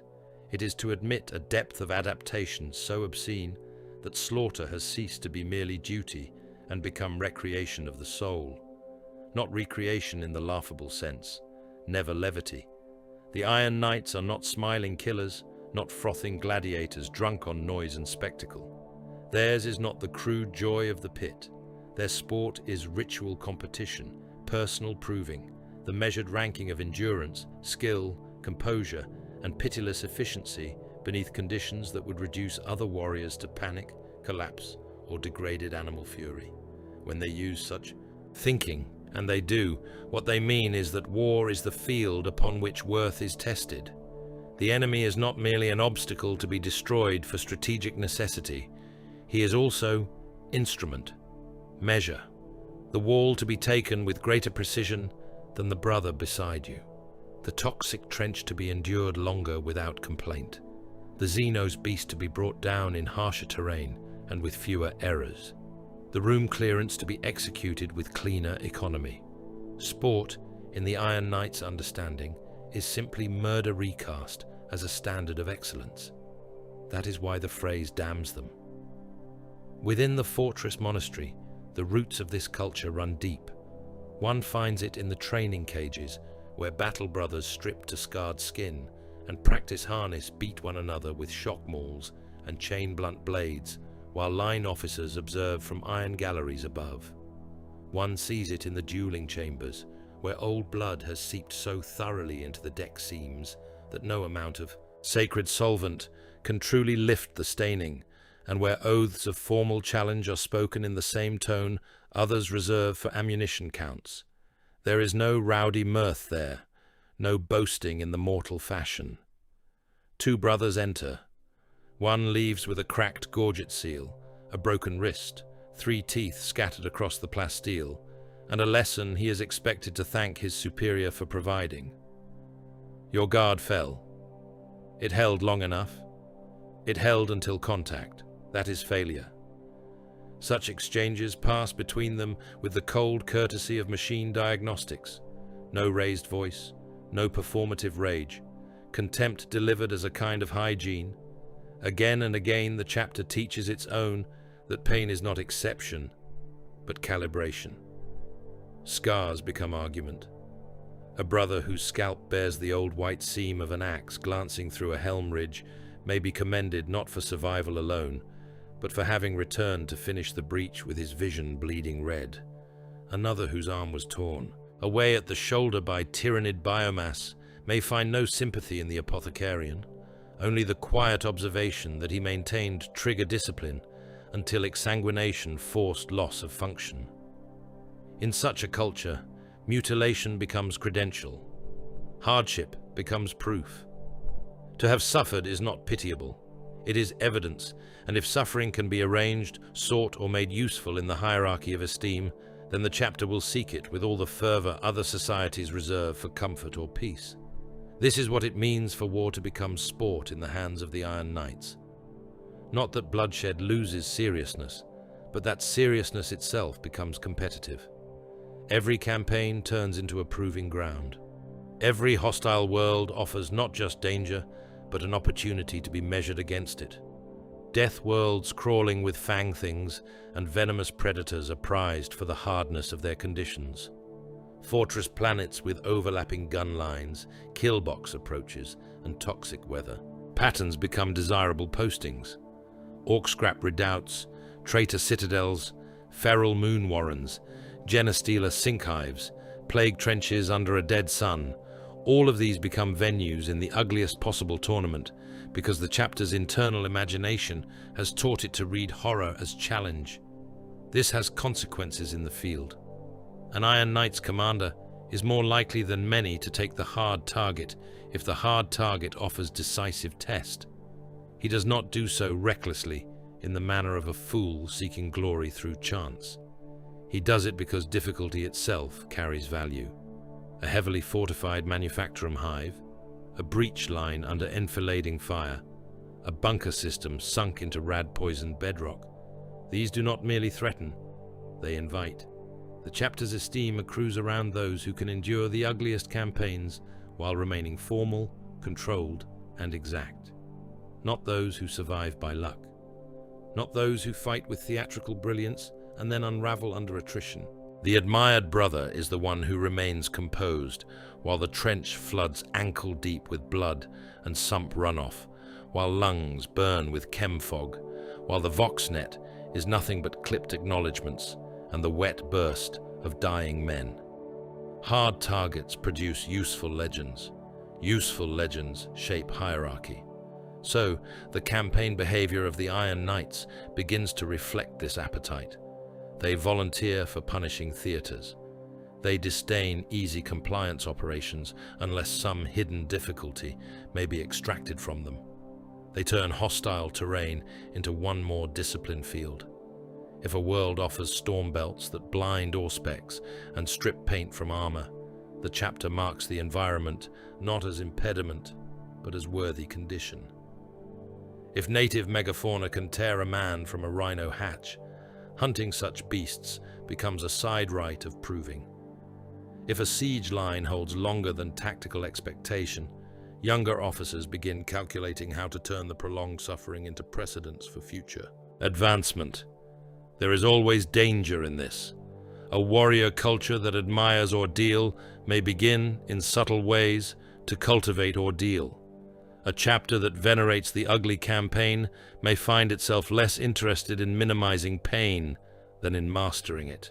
The Imperium, being what it is, finds such a mentality profoundly useful. Most armies break. That is the common destiny of flesh.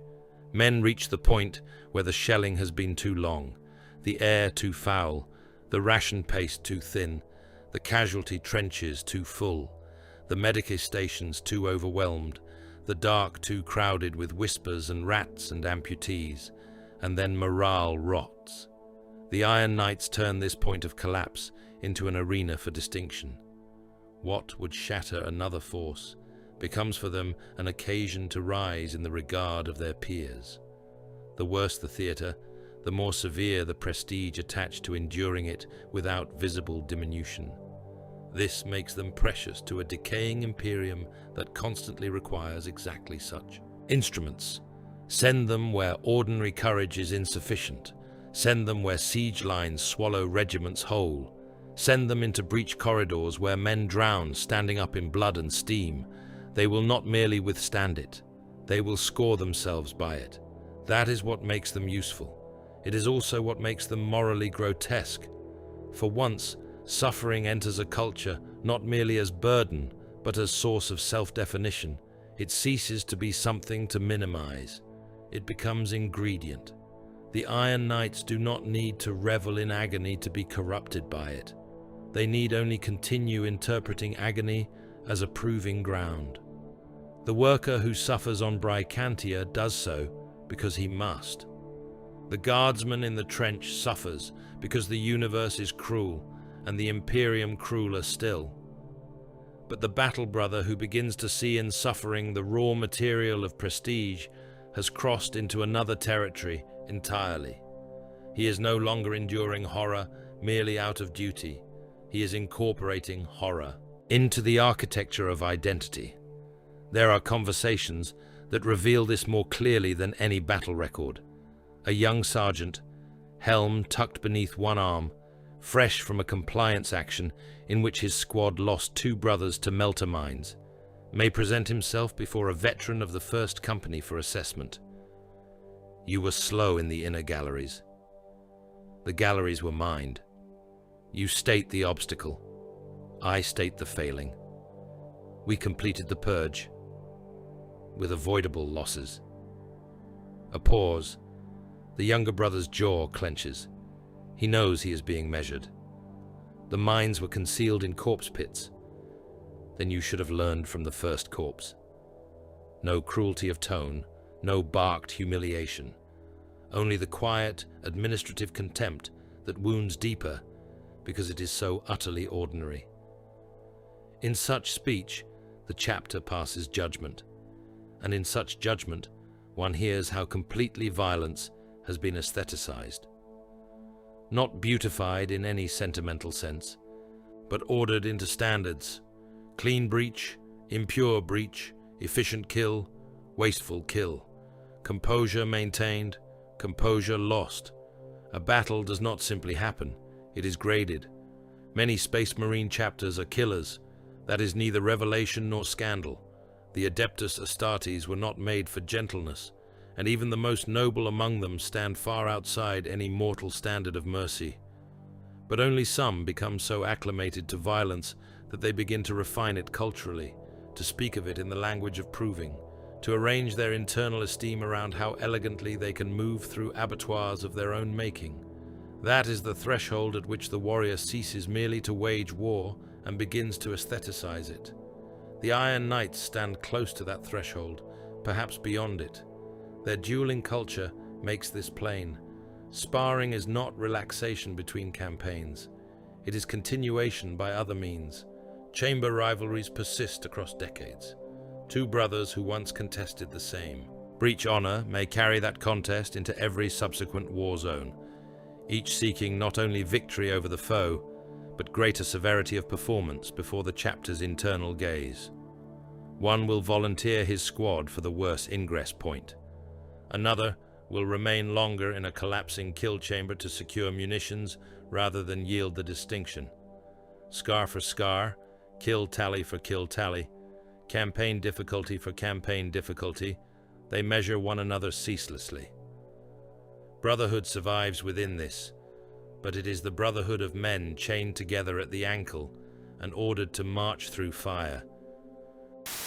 Be sure to subscribe. You know you want to. If you don't, you'll be sent into the void and nobody will find you for the rest of your life. So go.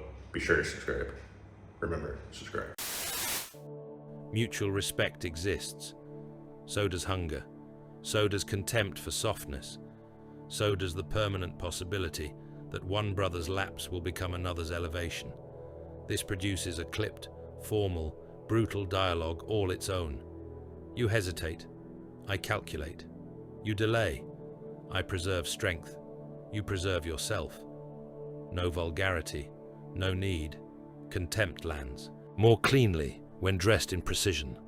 Or this, from an apothecary to a wounded veteran refusing stasis after a siege on a plague moon.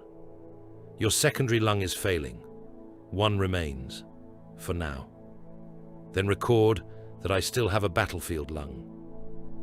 Such exchanges would be absurd in a gentler age. In this one, they are the natural speech of men who have taught themselves to convert self-destruction into proof of worth. The most sinister part is how seamlessly this aligns with Imperial need. An empire that runs on attrition adores the warrior who interprets attrition as opportunity. It will decorate him, sanctify him, cite him in doctrine, and call him exemplar. It will not ask too loudly what has been done to his moral anatomy in the process, because the answer would implicate the throne world itself. If the Iron Knights are predators, they are predators the Imperium has bred, named and fed on worlds of smoke and lash, until they learn to track worth by bloodshed, and so the phrase remains, copied in the annals as though it were praise. They treat war as a sport. The reader is expected to nod at the hardihood of it, at the admirable tenacity, the martial spirit, the stoic joy in contest, but read it rightly, and the phrase becomes a verdict, a chapter that sees battle not only as necessity, but as proving ground will grow sharp in ways the Imperium prizes, and grotesque in ways the Imperium dares not examine too closely. It will become reliable in hell. It will become ambitious for harder hells. It will begin to sort its own sons not by kindness, wisdom, or even victory alone, but by how well they remain composed while walking through chambers full of steam and organs and the broken machine code muttering of a dying fortress. When a chapter starts calling war a sport, you are no longer dealing with heroes. You are dealing with predators who have taught themselves that bloodshed is a proving ground. The summons did not sound like hope. It came across the void not as a rallying cry, but as a death knell, a call dragged up from the oldest marrow of Dawn's bloodline and rung across the stars beneath the shadow of greenskin apocalypse. There are commands an Astartes chapter may dispute, reinterpret, delay, or subordinate to immediate campaign reality. The last wall was not among them. It was older than the scar tissue of many empires, older than later bureaucracies, older than the decayed habits of a realm that had learned to bury catastrophe beneath parchment and prayer. It was a memory encoded as obligation, a debt written in gene seed, a promise that if the line of dawn ever stood upon the edge of extinction, the scattered suns would cease to be separate in all but heraldry and answer as one body of iron and wrath. So when the summons came, it did not merely order the Iron Knights to war, it tore open ancestry. Across fortress halls and warships, stained by 100 lesser crusades, the message was received in silence. No grand oration was needed. The chapter knew what the call meant. Terror threatened. The Imperium shaken at its root. The greenskin horror of the beast swelling to such impossible magnitude that even the ancient certainties of the Adeptus Astartes had begun to crack beneath the pressure. The Sons of Dawn, who had spent millennia turning walls into shrines of endurance, were now commanded to place themselves between holy terror and annihilation. To answer was duty. To refuse would have been the end of identity itself. Chapter Master Malphonse received the summons not as an opportunity for glory, but as a verdict already passed. He was of the old severe caste, the kind of commander in whom authority had long ago burned away every theatrical ornament, leaving only function. Those who served under him spoke of a voice like a sealed vault and a manner that made encouragement sound like sentence. He did not rant. He did not display his resolve, because display belonged to lesser men. He embodied it in the stillness with which he considered casualty projections, fleet disposition, boarding protocols, and the old blood obligation now demanding fulfillment in the most desperate theater of the age. There are some wars in which command can still pretend to plan for victory. This was not such a war. This was an age of attack moons, of greenskin industry raised to blasphemous magnificence, of void engines vast enough to make battle fleets seem like flecks of ash cast against a furnace wall. It was a war in which even Astartes chapters became tokens fed into a machine too immense for clean heroics. Malphonse understood that before the first ship translated. Perhaps that is why he was suited to the hour. Men of softer imagination would have needed to lie to themselves. He required no such comfort. The Iron Knights came to Terra's defense as sons returning to a father's tomb, not in tenderness, but in obligation, sharpened by old design. Around them gathered others of Dawn's line, each carrying its own scars, its own doctrine, its own proud distortions of the original inheritance, all now dragged into harsh unity by the enormity of the threat. Beneath the pall of Orc war and the impossible pressure of the beast's dominion, the old divisions of chapter identity became secondary to survival. The line had to hold. The line always had to hold. It is just that now the line extended around the cradle of the Imperium itself. Then came the attack moons. No description ever truly contains them. Every archive reduces them by the act of recording. Words like fortress, station, moon, engine, invasion platform, none are equal to the thing. An attack moon was not merely a weaponized body in orbit. It was an enormity of greenskin brutality, an impossible warcraft, a mockery of engineering built on a scale that crushed the ordinary instincts of warfare beneath its sheer presence. Boarding one was not like storming a void ship or breaching a citadel. It was like hurling oneself into the rusting throat of a world built for murder. The Iron Knights boarded because there was no alternative. Boarding actions in lesser wars possess a kind of compressed clarity. A target is identified, ingress points selected, teleport coordinates or assault lock vectors confirmed, kill teams committed. On the attack moon, that clarity dissolved into catastrophe almost at once. Teleport hubs shattered under hostile overload. Entry points became death traps. Greenskin defenses were layered in ways that offended sane military thought. Sprawling kill zones intersecting with collapsing gantries. Armored chambers nested inside scrap labyrinths. Gravity fluctuations. Furnace shafts. Bulkheads the size of city gates. Weapons platforms improvised from lunatic genius and brute scale. one could advance through 3 chambers in blood and triumph, only to find that the 4th opened onto an abyss, lit by industrial flame, with orc artillery emplaced on moving scaffold, cities crawling through the interior dark. It was war at a magnitude that made even transhuman warriors look small. This mattered. For all the terror the Iron Knights inspired in enclosed spaces, the attack moon confronted them with an enclosure too vast for comfort and too deranged for doctrine to pacify entirely. Their training remained useful. Their siege instincts remained true. Breach teams secured ingress corridors. Terminator squads hammered through plate and slaughtered defenders in smoking knots. Shield walls formed where gantries narrowed. Landed assault craft bled smoke and burning fuel into docking caverns, while bolt fire and orc roars crashed together beneath ceilings lost in shadow. Yet the scale of the place devoured proportion. A squad could seize a transit chamber, only to discover that chamber served one among hundreds of arterial lines feeding deeper into the moon's war anatomy. Whole strike forces became tiny moving ulcers of violence in a structure too monstrous to care that they existed. Men died there in ways ordinary war seldom permits, and Astartes might survive a dozen greenskin cleavers, and then be pulped into the decking by industrial machinery, reactivated by chance or sabotage. Another might hold a corridor perfectly until a slab of overhead plate, jarred loose by some distant internal bombardment, sheared down and crushed him into a red iron paste.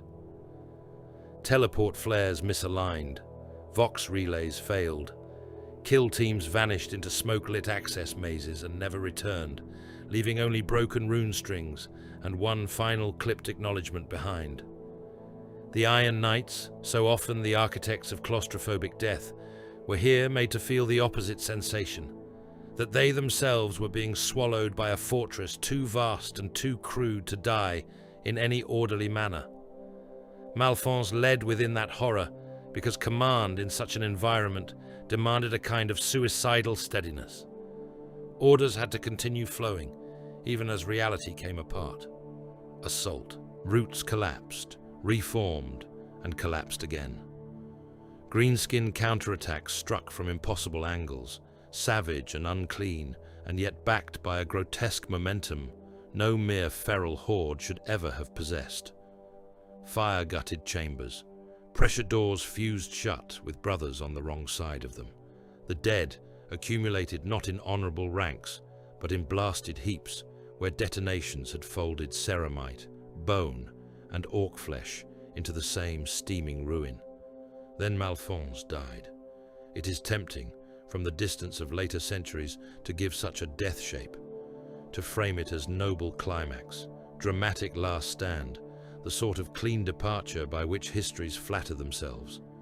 But wars of this kind do not always grant the dignity of composition.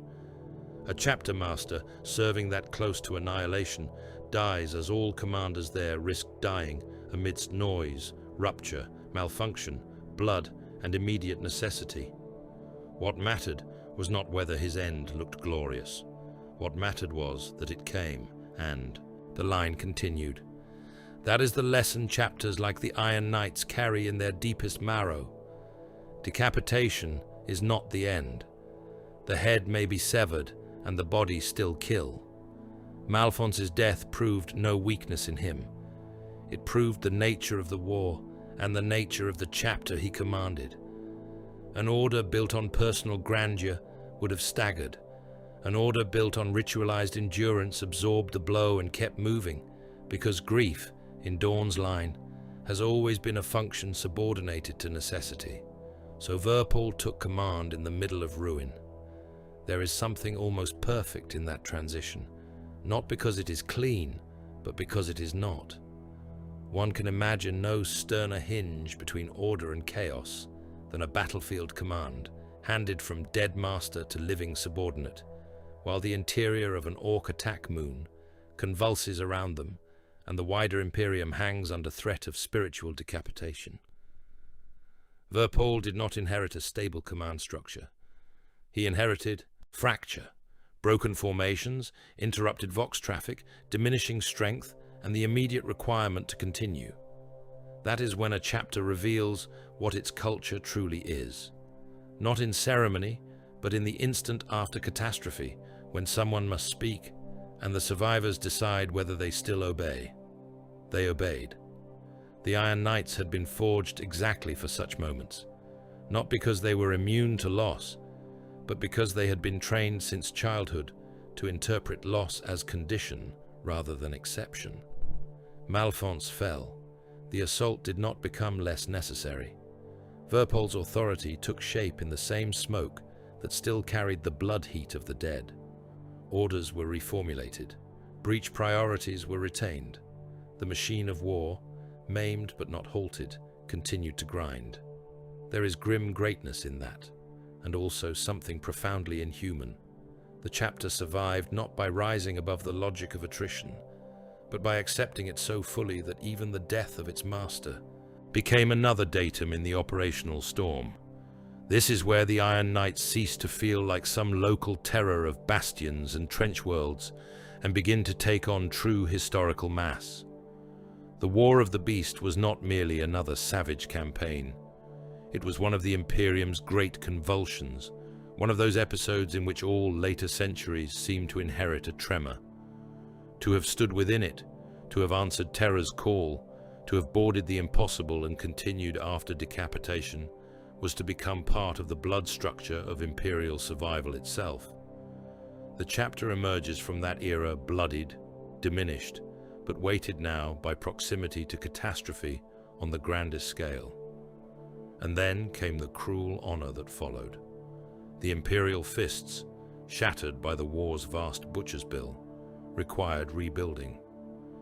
That the Iron Knights gave strength to restore the progenitor chapter tells more about Dawn's line than any polished sermon could. Among the sons of that Primarch, trust is not extended cheaply. It is measured in severity, in proven endurance, in the ability to continue without theatrical collapse when history itself appears to be caving in. The Iron Knights were judged worthy to contribute not merely bodies, but lineage strength to the reconstitution of the chapter from which their own blood had sprung. Storn stands in this legacy like another iron link in a chain forged through devastation. One more name binding the Iron Knights, not only to the defense of Terra, but to the remaking of the Imperial fists from the living substance of their successors. There is no triumph in that, only weight. The emotional truth of such wars lies never in the victory proclamation, but in the aftermath. Not in banners raised, not in the great official statements declaring Terra preserved and mankind delivered once more from extinction, but in the half-emptied companies, the dead command thrones, the armor racks where too many suits hang ownerless, the apothecarian vaults rich in harvested gene seed and poor in living voices. The survivors do not walk from this kind of war renewed. They continue numb. They clean their weapons. They submit their casualty rolls. They stand in memorial chambers while names are spoken into incense-thick air. They absorb reinforcements, reorganize squads, recite oaths over the dead, and prepare to move again, because that is what chapters like this are built to do. The Beast War did not give the Iron Knights romance. It gave them legitimacy purchased in mutilation. That is perhaps the deepest horror of all. The Imperium grows weightiest not through wisdom, but through survivals so appalling that only the hard can remain recognizable afterward. Terror still stood. The throne endured. The line of Dawn had answered and continued answering until the impossible pressure eased enough for history to keep pretending the future remained available. Yet the price was visible to any eye not blinded by ceremony. Tadins. Chapter masters. Diminished companies. Veterans carrying silence where lesser men would have carried madness. Successor blood poured back into the cracked vessel of the parent chapter, until the Imperial fists themselves rose again, not restored by miracle, but rebuilt from the bones of their sons. Terror still stood, but it stood upon that. There are few places in the Imperium where murder dresses itself so beautifully. The Feast of Blades is remembered in the language of honor, lineage, succession, and sacred contest. Banners are raised, relics are displayed, oaths are spoken in measured cadence beneath chapter vaults, where the air tastes of incense, machine oil, old stone, and the breath of warriors who have forgotten how ordinary men tremble. Champions come from the sons of dawn, not as rabble champions come, shrieking for acclaim, but in silence and iron ritual, each bearing the weight of his chapter's pride as though it were another plate of armor riveted to the soul. To an outsider, or to the sort of court-dwelling fool the Imperium still produces in pockets of ornamental stupidity, such a gathering might appear noble. One could almost believe this is what war was meant to become, if dragged upward out of the mud and blood and corpse smoke of common battle. Violence disciplined into ceremony, rivalry elevated into sanctified duel, death, when it comes, granted etiquette enough to seem meaningful. That is the lie. The Feast of Blades does not cleanse violence. It launders it. It passes slaughter through ritual, etiquette, inherited pageantry, and the language of sacred brotherhood, until the thing emerges, looking almost refined, almost just, almost beautiful, in the way a ritual knife is beautiful, even though it still ends inside living flesh. The sons of dawn gather not to escape the barbarity of war, but to distill it. They compress all the endless, anonymous killing of campaigns and sieges and exterminations into a chamber, a circle, a measured exchange of blade against blade, so that skill may be seen cleanly and praised without distraction. Yet cleanly does not mean gently. To strip war down to one warrior facing another before witnesses is not to civilize bloodshed. It is to force everyone present to watch it in pure form. The Iron Knights understand this with an intimacy that reveals more of them than any battlefield chronicle. They come to the feast as they come to all things, rigid, formal, precise, armored in ceremony as heavily as in ceramite. Their champions are not chosen because they are graceful in some shallow, courtly sense, nor because they can inspire admiration in the weak. They are chosen because they can kill under codified conditions, with such exactness that the act begins to resemble doctrine made flesh. In the feast, where every breath is measured and every movement observed by warriors who know exactly how much violence lies hidden in a slight shift of stance, the Iron Knights reveal how little separates reverence from brutality in the culture of the Imperium. The dueling chambers are always quieter than new initiates expect. There is no battlefield thunder there, no bombardment, no track grind, no screaming voxnet collapsing under siege pressure. Instead, there is tension so dense it seems to thicken the air. The scrape of a boot's sole across stone, the creak of gauntleted fingers settling more firmly around a hilt, the rasp of controlled breath through helm grills or bared teeth, the soft movement of tabards and robes stirred by displaced air as two giants begin to circle. In such quiet, posture becomes prophecy. A lowered shoulder can mean death. The twitch of a wrist can announce a severed artery before any outsider even realizes the duel has begun in earnest. This is the emotional register the Imperium prefers to misunderstand. It calls such moments elevated. It speaks of nobility and martial virtue and inherited greatness. But what is being admired in those chambers is still the art of opening the body more perfectly than the warrior opposite can open yours. The audience knows this. Indeed, that knowledge is the source of the tension. Every observer present is trained enough to understand exactly what each feint threatens. They know the bite angle required to tear through a gorget seam. They know how much torque is needed to turn a parry into a wrist break. They know that the beauty in a swordsman's motion does not exist despite the blood waiting at the end of it, but because that blood has been made inevitable by flawless execution. Among the Iron Knights, No figure embodies this contradiction more fully than Cadulon, remembered in the reverent language of the Imperium as the Saint of Blades. It is the sort of title the Imperium adores. Saint. How eagerly that dead empire sanctifies killers. How quickly it takes men whose gifts are measured in severed limbs, open torsos, punctured organs, and beautifully timed decapitations and drapes them in devotional language until the weak can kneel before them without confronting what they actually were. Cadulon's legend moves through the chapter like incense through a reliquary hall. Young warriors hear the stories in training cages, in refectories, in armor vaults where veterans speak little except when instructing the worthy. They hear of impossible poise, of unmatched swordcraft, of duels won by reading intent in the angle of an enemy's first step, of a blade guided not by frenzy, but by serene and implacable understanding. He becomes more than a champion in the collective imagination.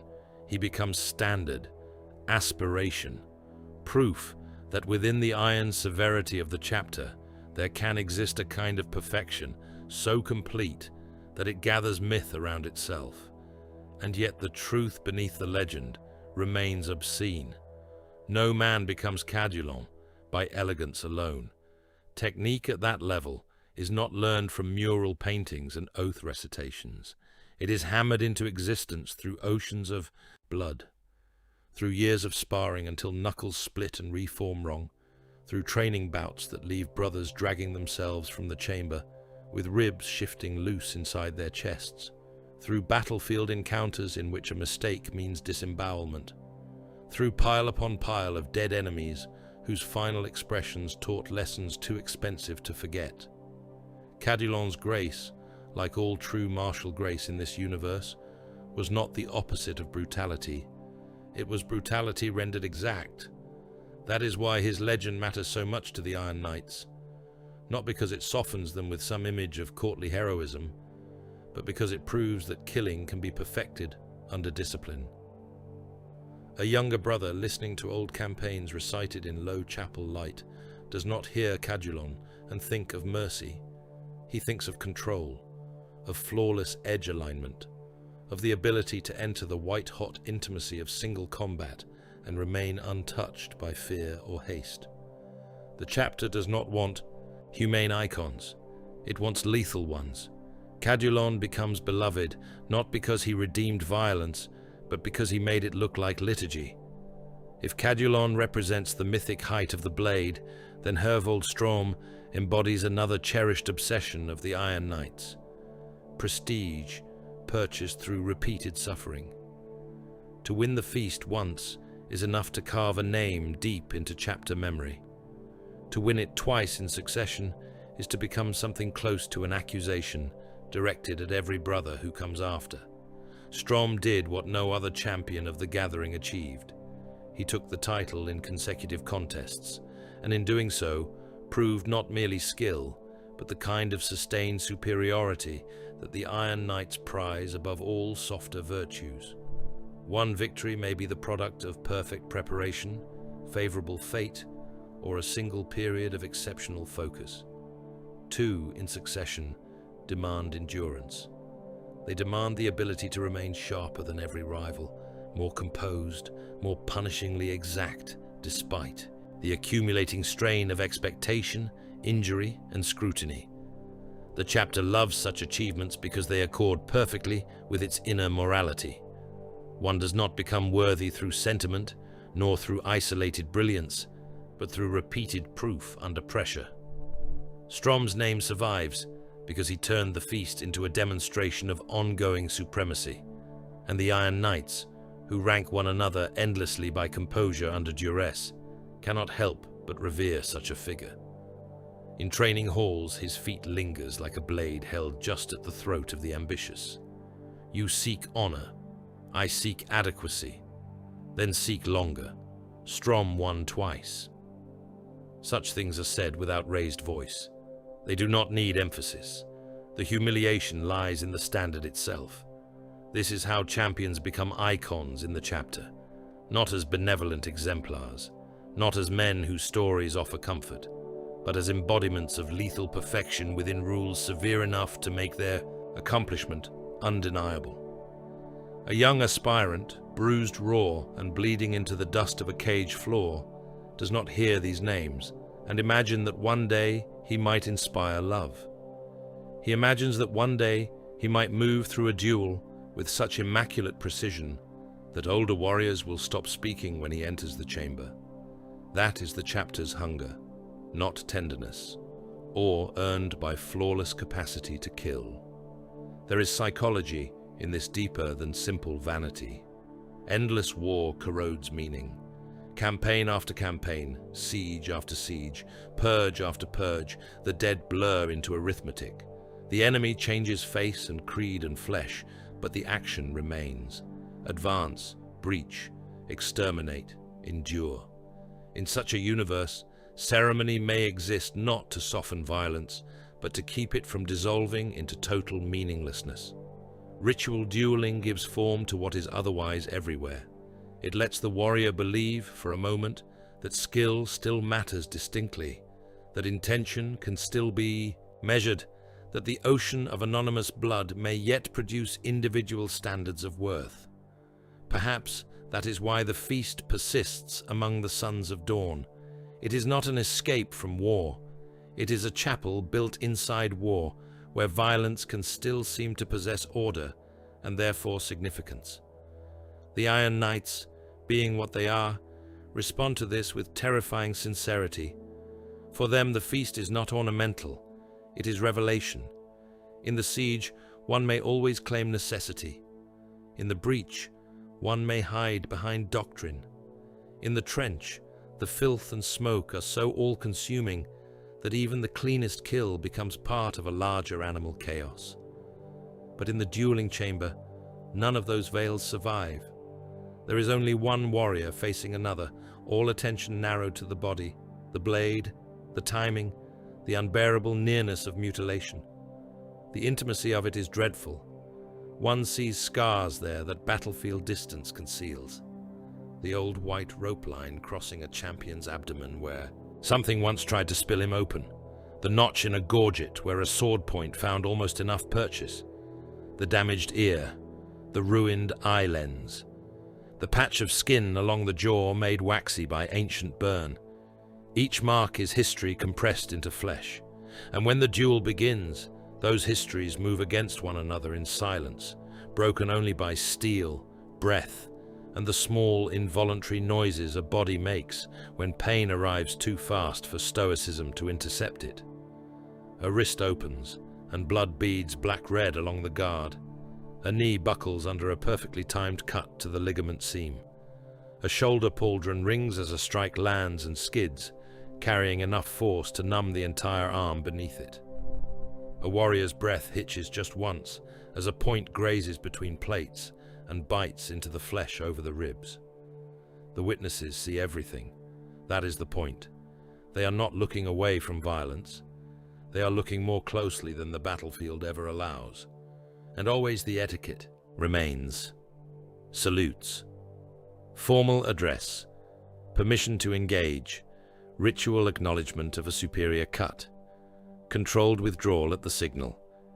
The inherited pageantry of the Imperium folds around the act like embroidered cloth around a sacrificial blade. This is why the feast is so revealing.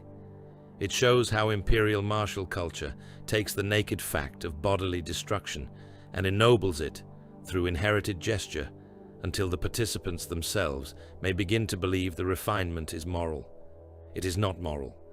It is merely old.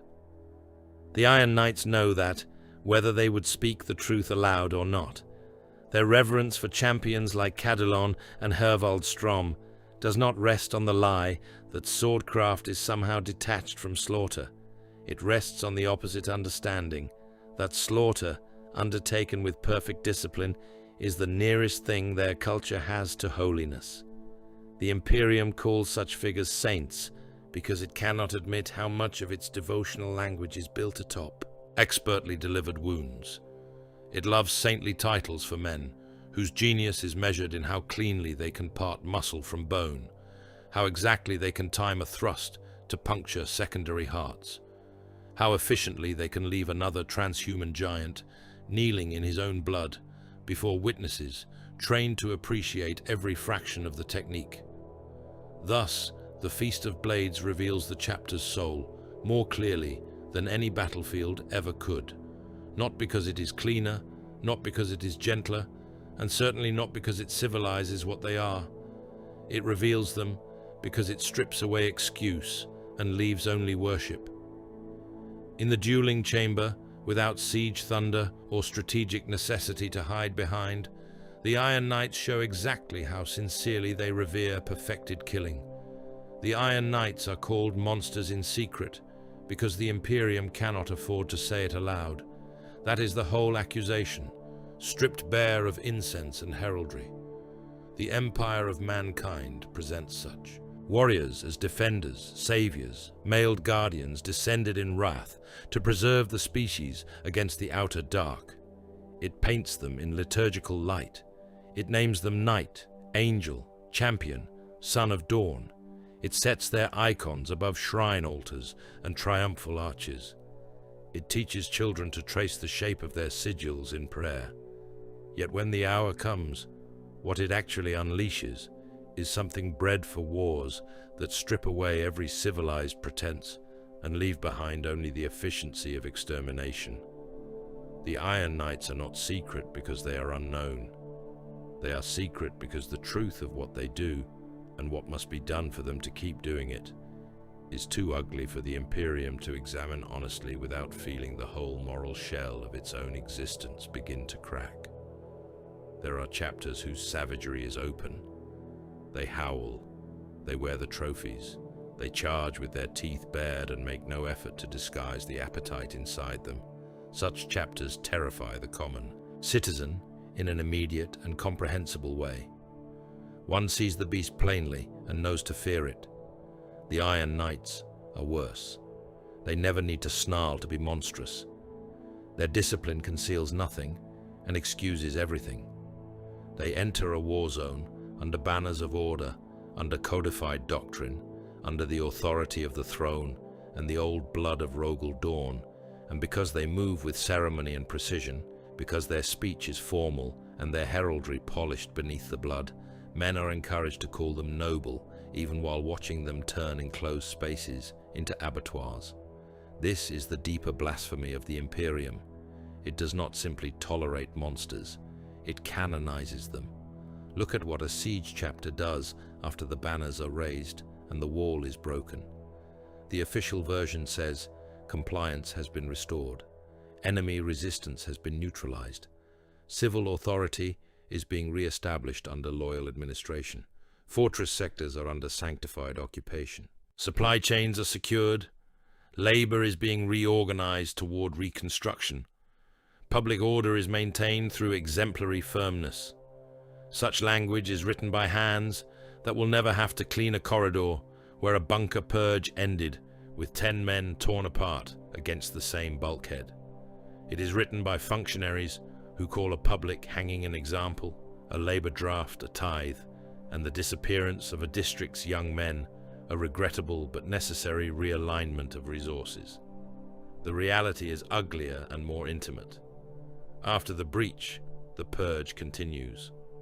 Not merely against armed defenders, but through crawl spaces, shelter vaults, utility shafts, ration stores, medici annexes, sump tunnels, maintenance ducts, collapsed hab corridors, and all the hidden pockets into which the defeated crawl because the body prefers even doomed concealment to open execution. The Iron Knights have little patience for ambiguity at this stage. A bunker not cleared is a future problem. A survivor left. Armed is a future ambush. A civilian district that has fed resistance may be punished until nobody there forgets the price of divided loyalties. So the war after victory becomes its own liturgy of pacification.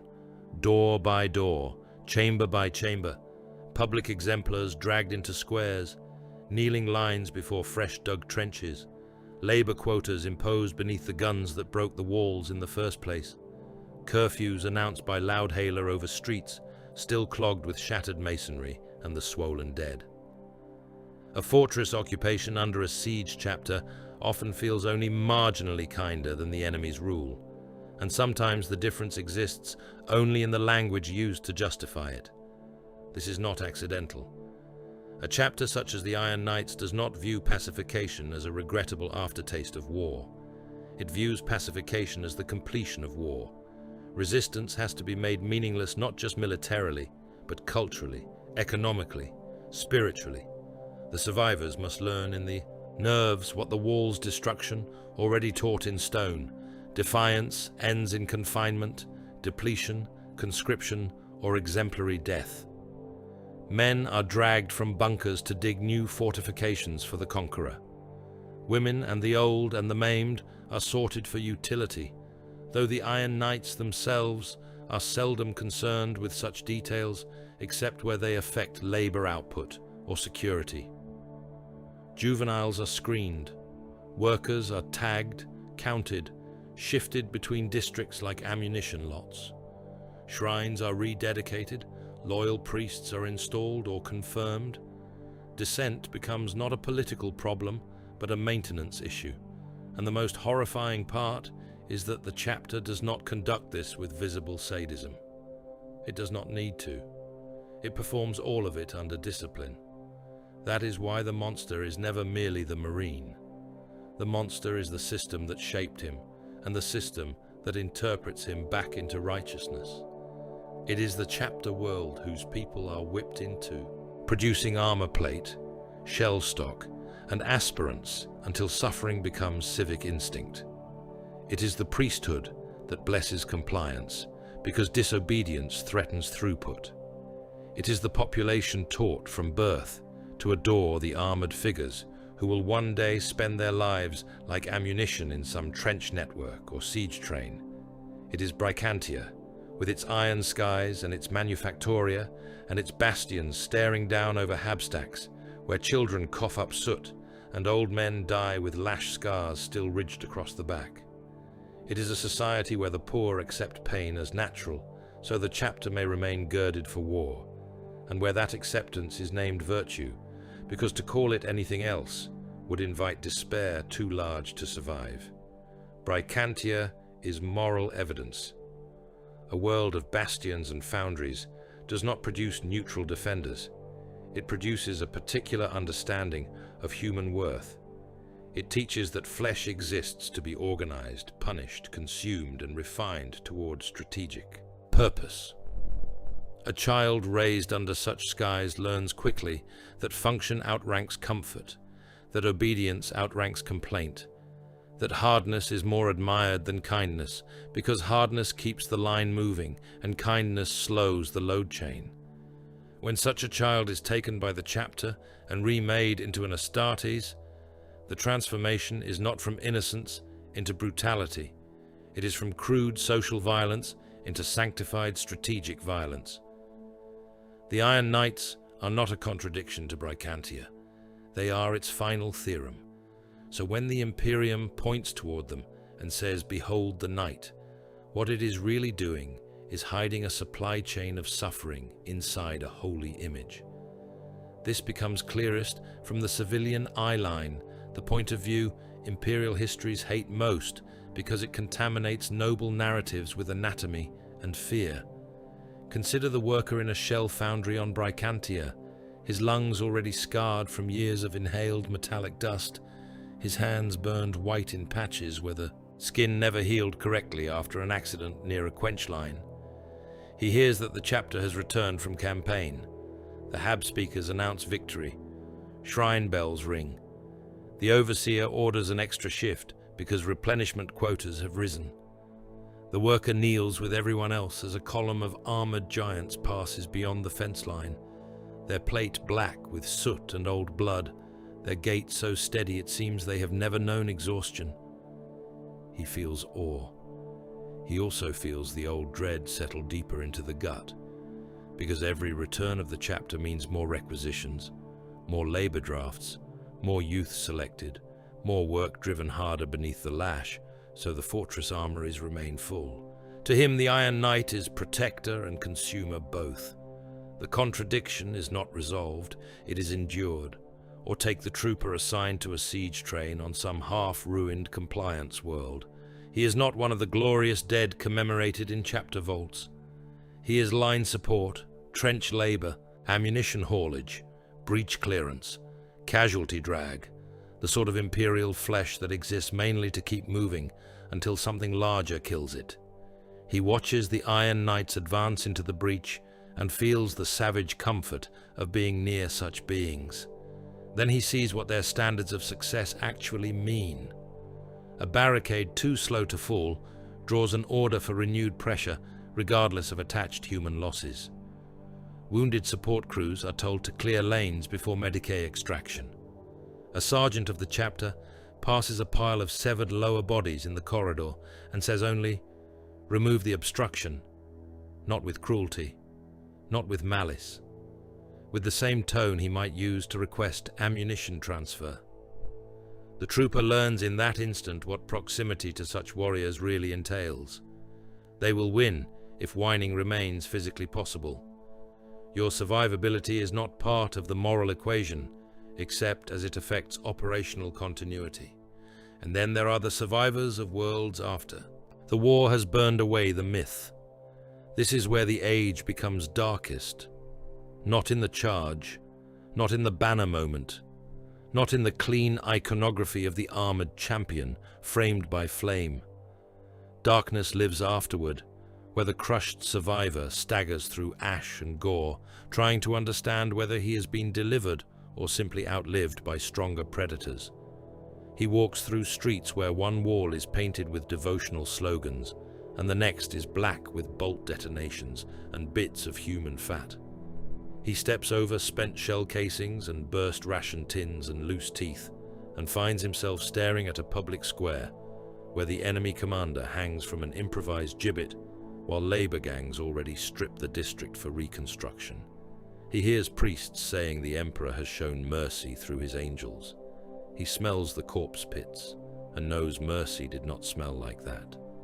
The Imperium hides this truth in titles, because honest language would be unbearable. Knight, angel, champion.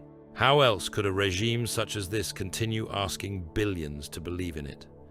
If it spoke plainly, if it said, "Here comes the armored organism raised on a world of lash and furnace to conduct the sort of war that leaves children deaf from concussion and adults sorting body parts for identification in shrine courtyards," then even the loyal might begin to wonder whether salvation and damnation had been confused somewhere high above them.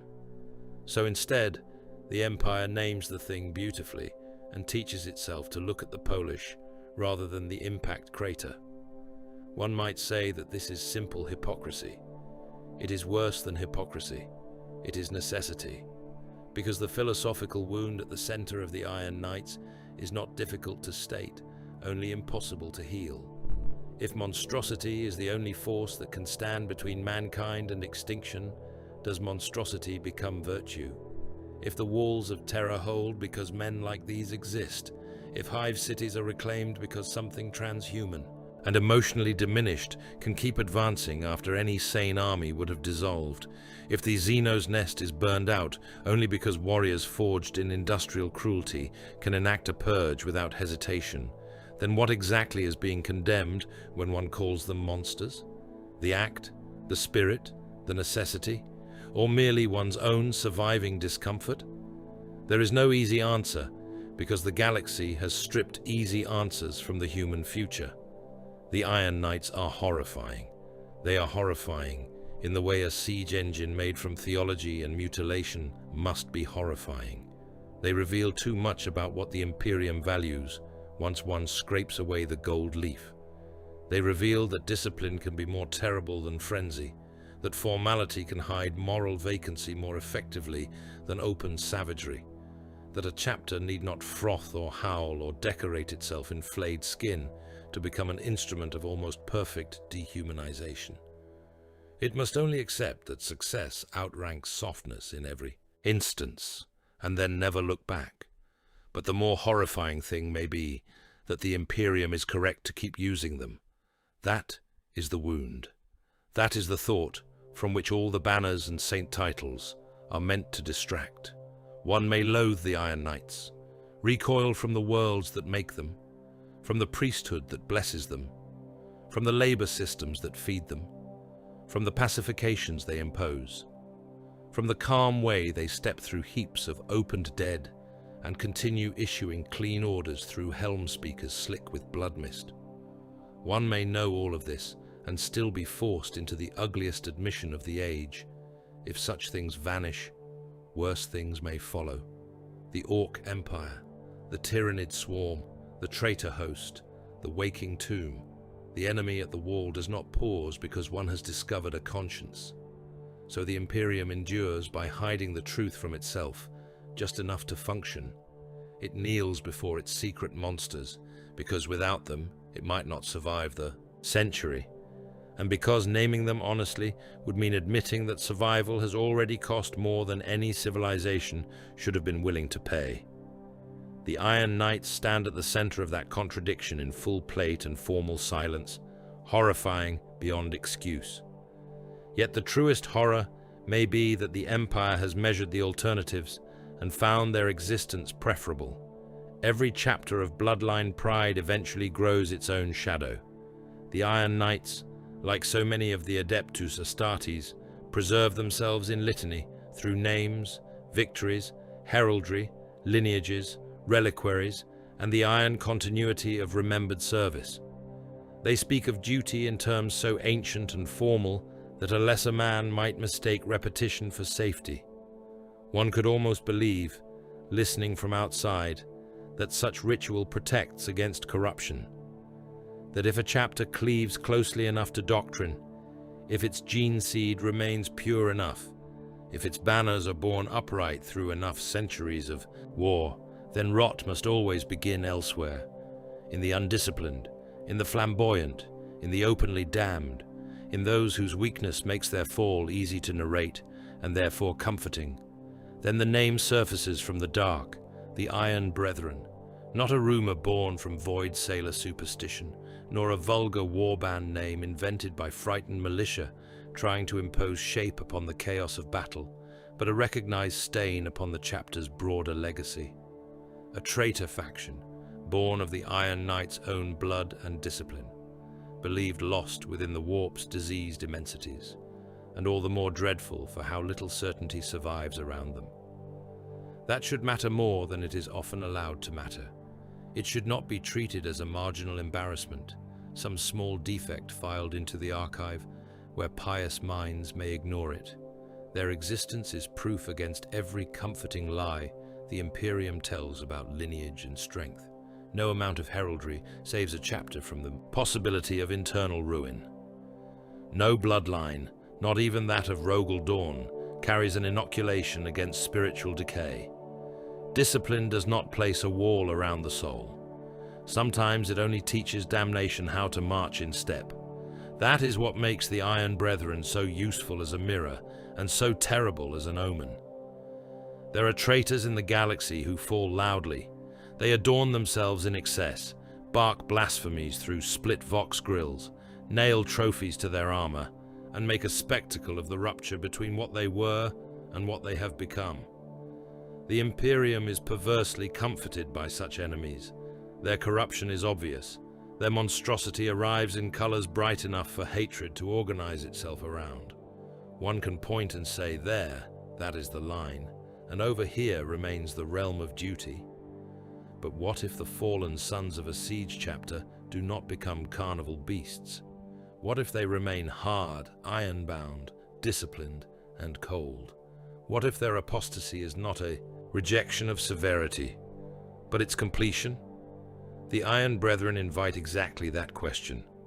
One can imagine them too easily if one has looked too long at the loyal Iron Knights and understood the true material of which they are made. A chapter that reveres hardness above softness, certainty above doubt, attrition above hesitation, and ruthless necessity above almost all other virtues, already lives perilously close to certain precipices. It requires only a subtle turn of the spirit for such principles to begin serving another master, or no master at all save contempt. The brother who says mercy is weakness may one day decide faith is weakness as well. The commander, who has long accepted civilian expenditure as a tolerable cost, may wake to find he no longer cares whether the authority ordering that expenditure bears the Emperor's seal or the mark of the warp. The siege specialist, who has spent centuries reducing fortresses to butcher yards, may cease to distinguish between sanctioned atrocity and damnation so long as the wall falls in the proper sequence. That is the shape of the danger. Not flamboyant rebellion, logical continuation. No surviving account tells with certainty how the Iron Brethren first separated from the loyal line, and perhaps that uncertainty is itself a kind of truth. Some suggest exile, a company condemned or quietly cast out after some internal fracture too politically dangerous to preserve in honest detail. Others whisper of a crusade force swallowed by warp storm and time distortion, returning no longer aligned with the chronology or pieties of the Imperium they had once served. Another tradition suggests a company or brotherhood detached for distant war and lost to isolation, supply decay, and long hatred until the chapter's old certainties curdled in on themselves. There are darker speculations still, spoken only in low chapel corners and never before chaplains, that some among the Iron Knights may have stared too long into the practical overlap between imperial and chaotic cruelty and discovered, to their spiritual ruin, that the distance between them can become alarmingly theological. That possibility should haunt any thinking man, because what exactly changes when a warrior already trained to commit pitiless extermination in the name of survival changes his devotion? The tools remain, the instincts remain, the architecture of mind remains. He still trusts force concentration, armor, bombardment, attrition, sealed corridors, controlled slaughter, sacramental violence, fear as instruction, and the reduction of human beings into operational values. If the loyal Iron Knight is already a monster wrapped in sanctioned language, then the fallen one may differ less in function than in permission. The loyalist says this horror is holy because the Emperor requires it. The apostate says this horror is truth because power requires no excuse. Between those two sentences, the blood on the deck looks much the same. This is why the Iron Brethren are not merely a footnote in the chapter's long ledger of violence. They are accusation.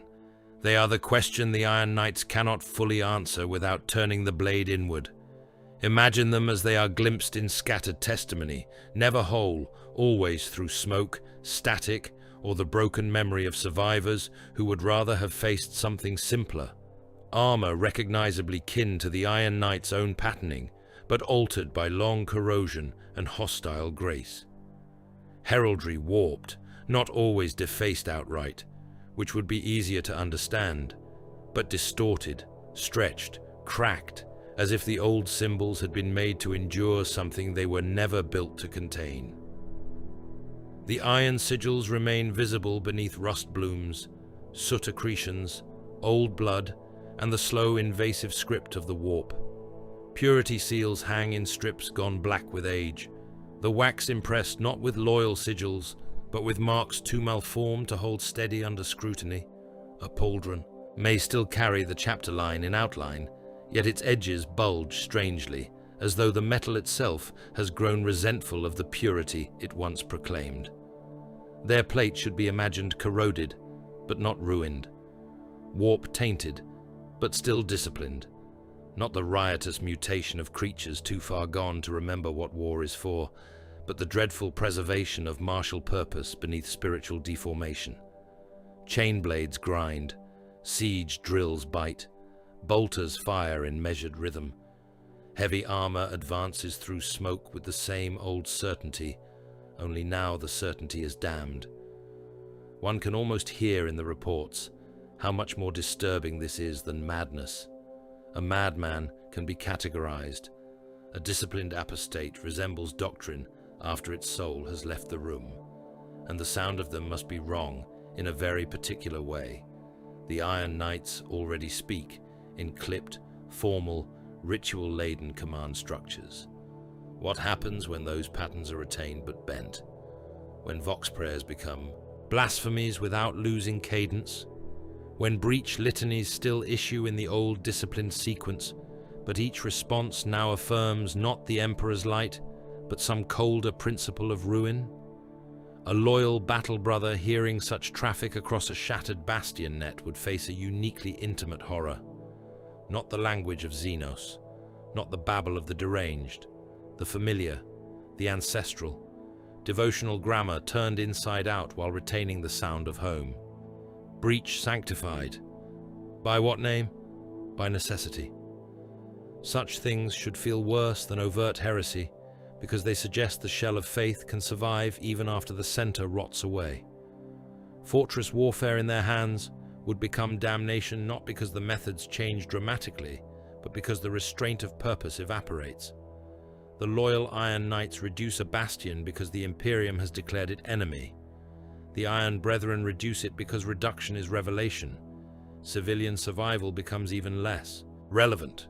Compliance no longer has to end in occupation or tithe or the installation of loyal governors. It can end in hollowed keeps dedicated to powers that feed on despair. Bunker purges become offerings. Attritional siege becomes sacrament for the damned. The geometry remains recognizably kin to the loyal chapter's old way of war, which is precisely why the corruption is so poisonous to contemplate.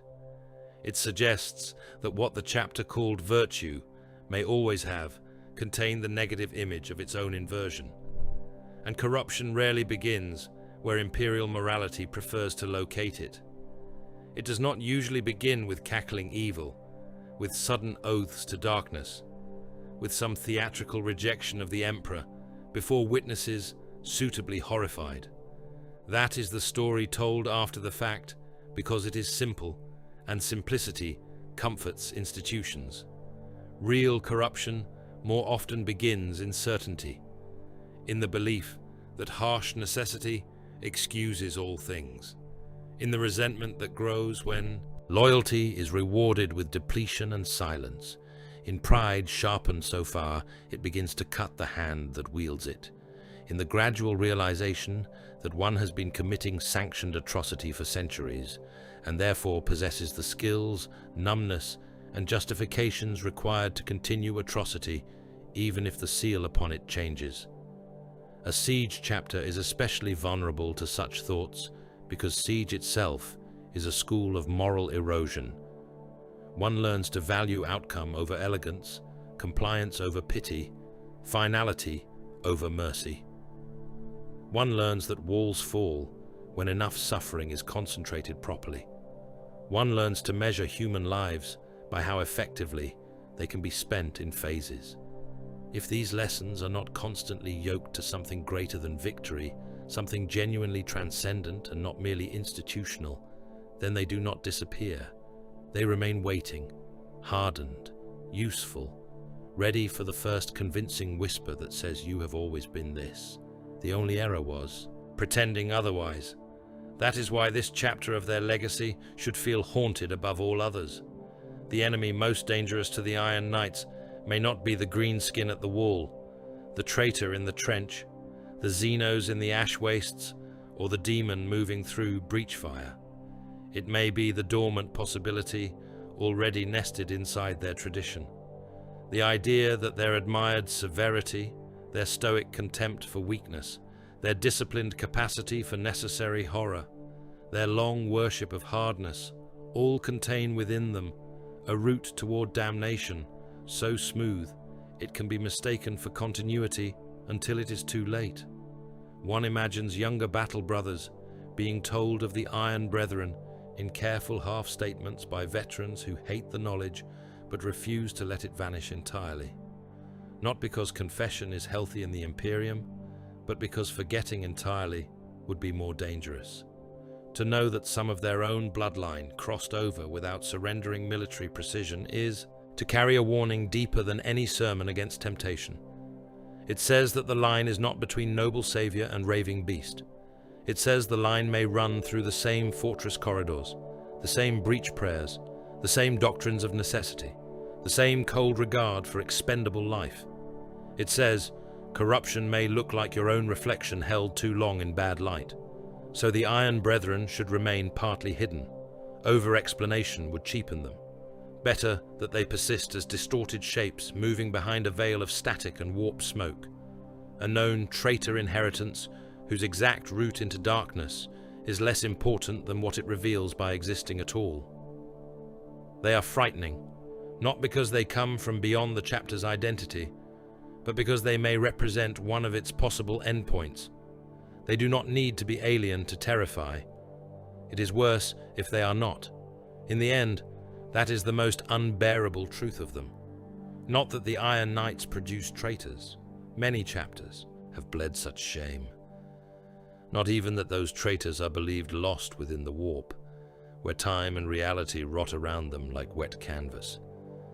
No, what makes the Iron Brethren linger in the mind is the suspicion that if one stripped away the corrupted seals, the warped prayers, the rust, the blasphemous scars on the plate, and the damnation clinging to their shadows, what would remain might still be recognizably of the same iron stock. They are frightening not because they are alien to the chapter, but because they may be kin. By the time the Iron Knights came to the trench lines of Amistel Majoris, the planet had already forgotten the difference between mud and flesh. The old image of siege war still lived in them, as it always would. Walls measured by rangefinders, gatehouses judged for load-bearing weakness, bastions studied like anatomy before the knife. But Amistel Majoris offered no clean fortress to reduce and no proud citadel to break open in one decisive sacrament of bombardment and breach. The whole world had become a rotting defensive line, miles upon miles of collapsed embankments, crater fields full of corpse water, artillery pits drowned in slime, razor wires snarled with bloated dead, and trenchworks so churned by plague shelling that no engineer could have said where one line ended and another began. Here the wall was not stone. The wall was the earth itself, opened from horizon to horizon and packed with men waiting to rot in place. This was how a siege chapter adapted when the planet itself had become the bastion. The trenches of Amistel Majoris stank with a sweetness so foul it lodged behind the eyes. Not the honest copper of fresh blood, and not the sterile tang of forge smoke, but the cloying perfume of decomposition accelerated into obscenity. The Death Guard had made war there in their own image. Their artillery did not merely break ground, it infected it. Shells burst above parapets and rained slurry into firing steps. Mortars landed in communication trenches and bloomed into greasy clouds that entered lungs like warm syrup. Men who inhaled once began coughing pink froth. Men who inhaled twice dropped to their knees and tore off their masks because panic fooled the body into thinking open air might save it. Then their throats swelled, their tongues blackened, their eyes ran like wax, and their lungs filled until each breath became a wet, choking prayer to a god-emperor who had long ago stopped answering such small agonies. The Iron Knights entered that corruption as they entered all things, under discipline. Howling griffins already held sections of the line, red and yellow quartering stained brown with mud and black with ordure, their own discipline unbroken, but stretched thin by endless contact. Around them clung the remnants of Imperial soldiery, trench regiments and line infantry so mauled by plague and bombardment that they resembled survivors of a mass burial more than a standing army. To those men, the arrival of the Iron Knights did not feel like inspiration. It felt like reinforcement from another species. Blue-grey armor darkened by ash, black helms staring through chem mist, boots that sank into the corpse mud and kept moving without pause. They came into the trench network not with speeches, but with recalculation. Fire lanes reassigned, choke points strengthened, ammunition moved, fallback pits redrawn, dead dragged aside only where they obstructed clear fields of fire. Reliable, the guardsmen said, when they still had enough teeth and hope to speak. Terrifying, they meant. There is a kind of horror unique to Death Guard war, because it contaminates not merely the body, but the idea of material certainty itself. The Iron Knights trusted armor, mass, plate, seals, and the old rectitude of engineered hardness. On most battlefields, that trust was rewarded. On Amistel Majoris, even Ceramites seemed vulnerable to moral infection. Helm lenses filmed from within, joint seals bulged with trapped filth.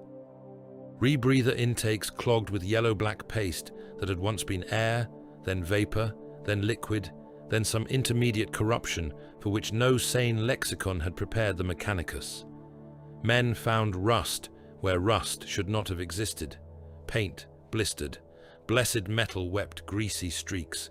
The trench revetments themselves pulsed in places where plague growth had burrowed into the timber and sandbags and made the wall feel unclean under the gauntlet. Yet still the Iron Knights advanced. Not because they were immune. That would have been a cleaner myth. They were not immune.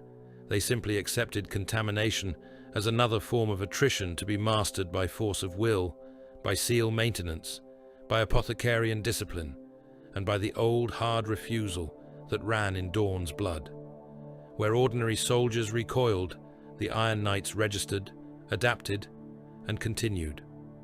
A brother whose left greave had sealed over a sloshing cavity of trench filth, and blood would halt only long.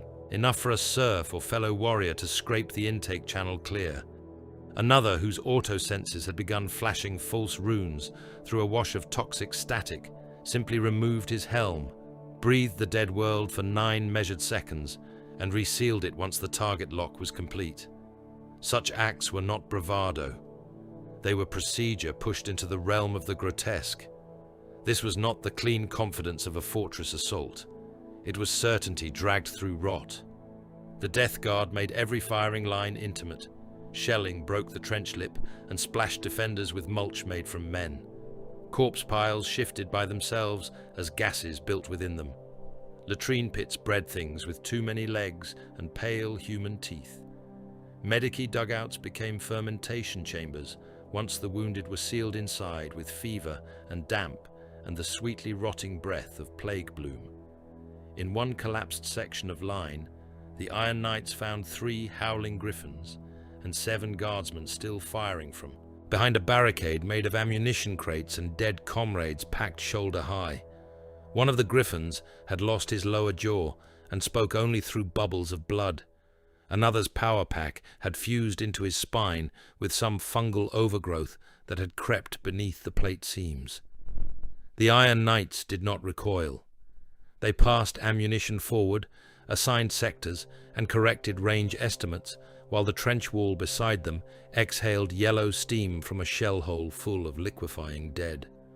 That was how they were seen by allies in the ugliest theatres of the late Imperium, not as glorious relics, not as dueling saints from cleaner ages, but as beings appallingly comfortable in hell. Curt, reliable, devoid of wasted gesture. A guardsman carrying shell crates under bombardment might hear one of them speak over the din and remember the tone longer than the words. "Your line sags. We are taking losses, Lord. You are taking time. Correct the line." Or this, from an Iron Knight sergeant to a trench officer whose Medici station had just been overrun by plague zombies, hauled half alive from the mud. "Your wounded are compromised. They are still men. They are vectors. Burn the station." Such moments taught ordinary soldiers what alliance with a chapter like this truly meant. The Iron Knights would hold. They would kill. They would not sentimentalize survivability. Stand beside them, and one gained a better chance of living through the hour at the cost of having any illusions about the value of one's own flesh stripped away. The great lie of later Imperial warfare is not victory. The Imperium still uses that word too freely to mean anything. No, the great lie is security. A world is held, a line is stabilized, a front is declared sustainable, a trench system is judged secure enough for redeployment, secure enough. On Amistel Majoris, that phrase would have sounded like mockery to any man still capable of honest laughter. A planet can be secure enough while its defenders cough worms into their gloves. A line can be stable while the dugouts behind it are full of men too feverish to know their own names. A sector can be saved while the ground remains so soaked in plague matter that every footstep releases another sour breath from the dead beneath the boards. This is the atmosphere of the late Imperium, not triumph, but fragmentation managed just well enough to permit the next crisis to take precedence. The Iron Knights fit this age too well. They fought beside the Howling Griffins against the Death Guard, not as ornamental champions, but as another instrument of continuation. They learned the trench geometry quickly, folding their siege instincts into the new reality. Traverses became miniaturized bastions. Saps became corridors to be contested, chamber by chamber, firing bay by firing bay. Counter-assaults were timed to artillery lulls and chem wind shifts. When Plague Marines rose from the mist, huge and obscene in bloated plate crawling with corrosion and devotional filth, the Iron Knights answered not with panic, but with the old close violence of bolter, blade, shield, and contempt. They met the traitors in traverse intersections so narrow that chain blades chewed both target and trench wall at once, spraying clay, intestine, and blackened armor fragments into the same choking air. They shot through fogged visors. They stamped plague cultists into duckboard splinters. They hauled the dead aside with armored indifference so the line remained clear for the next attack. In one account, preserved only because a Vox serf died before he could be censored, an Iron Knights breach team entered a communication trench after a bombardment and found the trench floor moving. Not from the living, though there were some of those. The bodies underfoot had swollen, burst, and merged into a slow, convulsing carpet of bloated tissue threaded with wire and half-dissolved sandbags. The serf's transcript breaks there into static and retching. The Iron Knights, one assumes, simply kept walking. This is why the chapter remains relevant beyond old feats and inherited legends. They are not merely relic duelists from the Feast of Blades, nor ancient names dragged through the archive light of the Beast War. They still go where the Imperium has most thoroughly rotted. They still perform in the ugliest operational spaces the species can produce. Their old hardness has not softened in the newer age. If anything, the age has finally become bleak enough to suit it perfectly. Even the Primaris era does not change that, only extends it. Newer names rise in the chapter, newer forms of transhuman severity fitted into the same old iron mold. A figure such as Barret Icarian, a Primaris Justiciar of the Iron Knights, does not represent renewal in any gentle or hopeful sense. He represents continuity, a newer body pattern, a newer war form, the same silence, the same ritual severity, the same judgment, carried not in speech, but in the measured nearness of execution.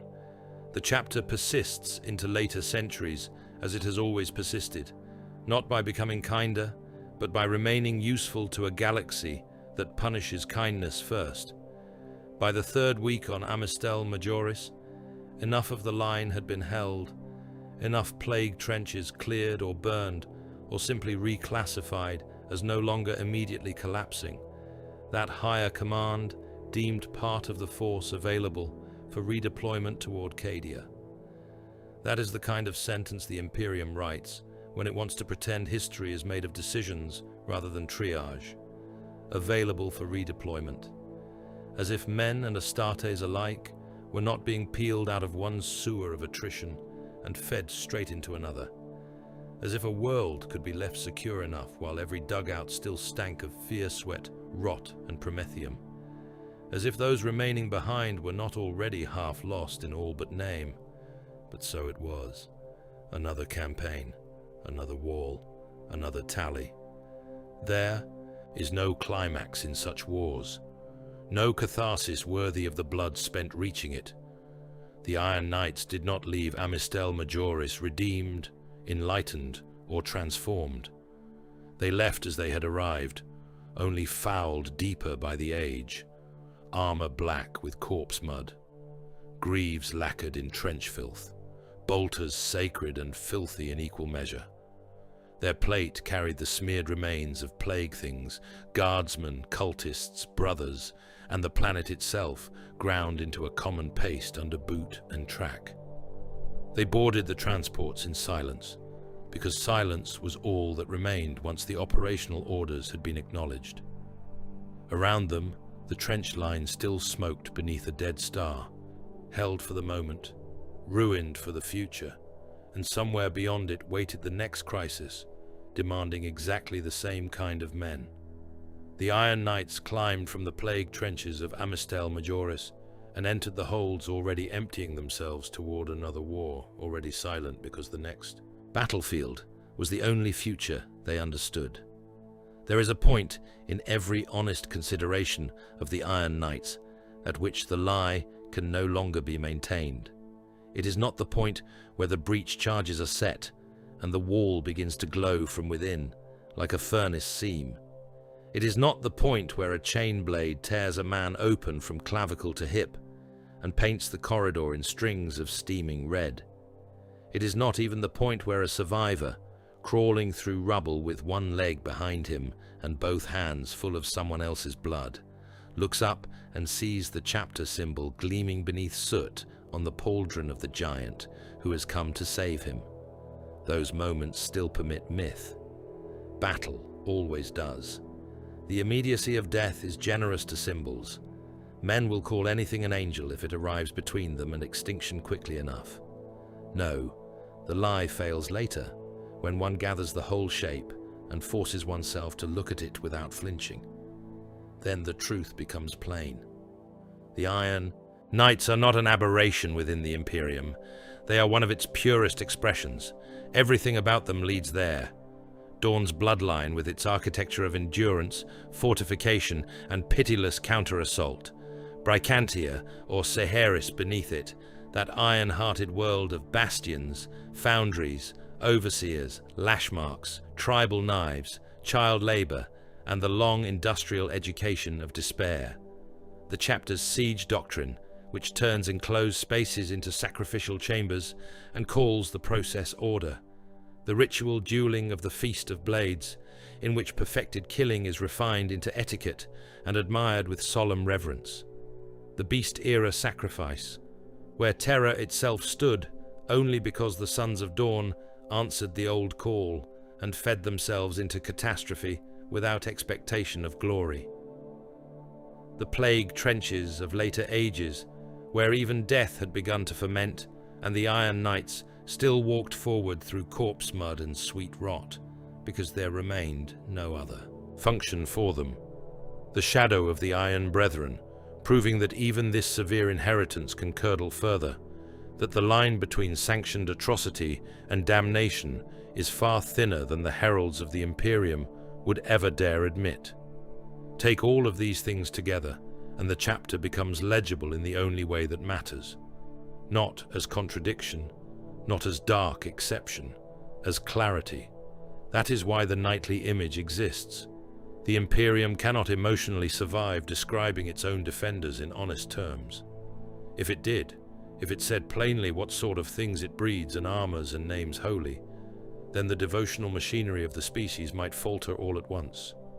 Worlds already bent double beneath tithe, war, and fear would have to confront the fact that their greatest protectors are not protectors in any ancient or humane sense.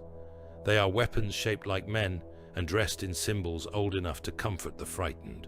So the Imperium says knight, it says angel, it says champion, it says son of dawn, guardian of mankind, male defender of humanity's last and sacred dominion.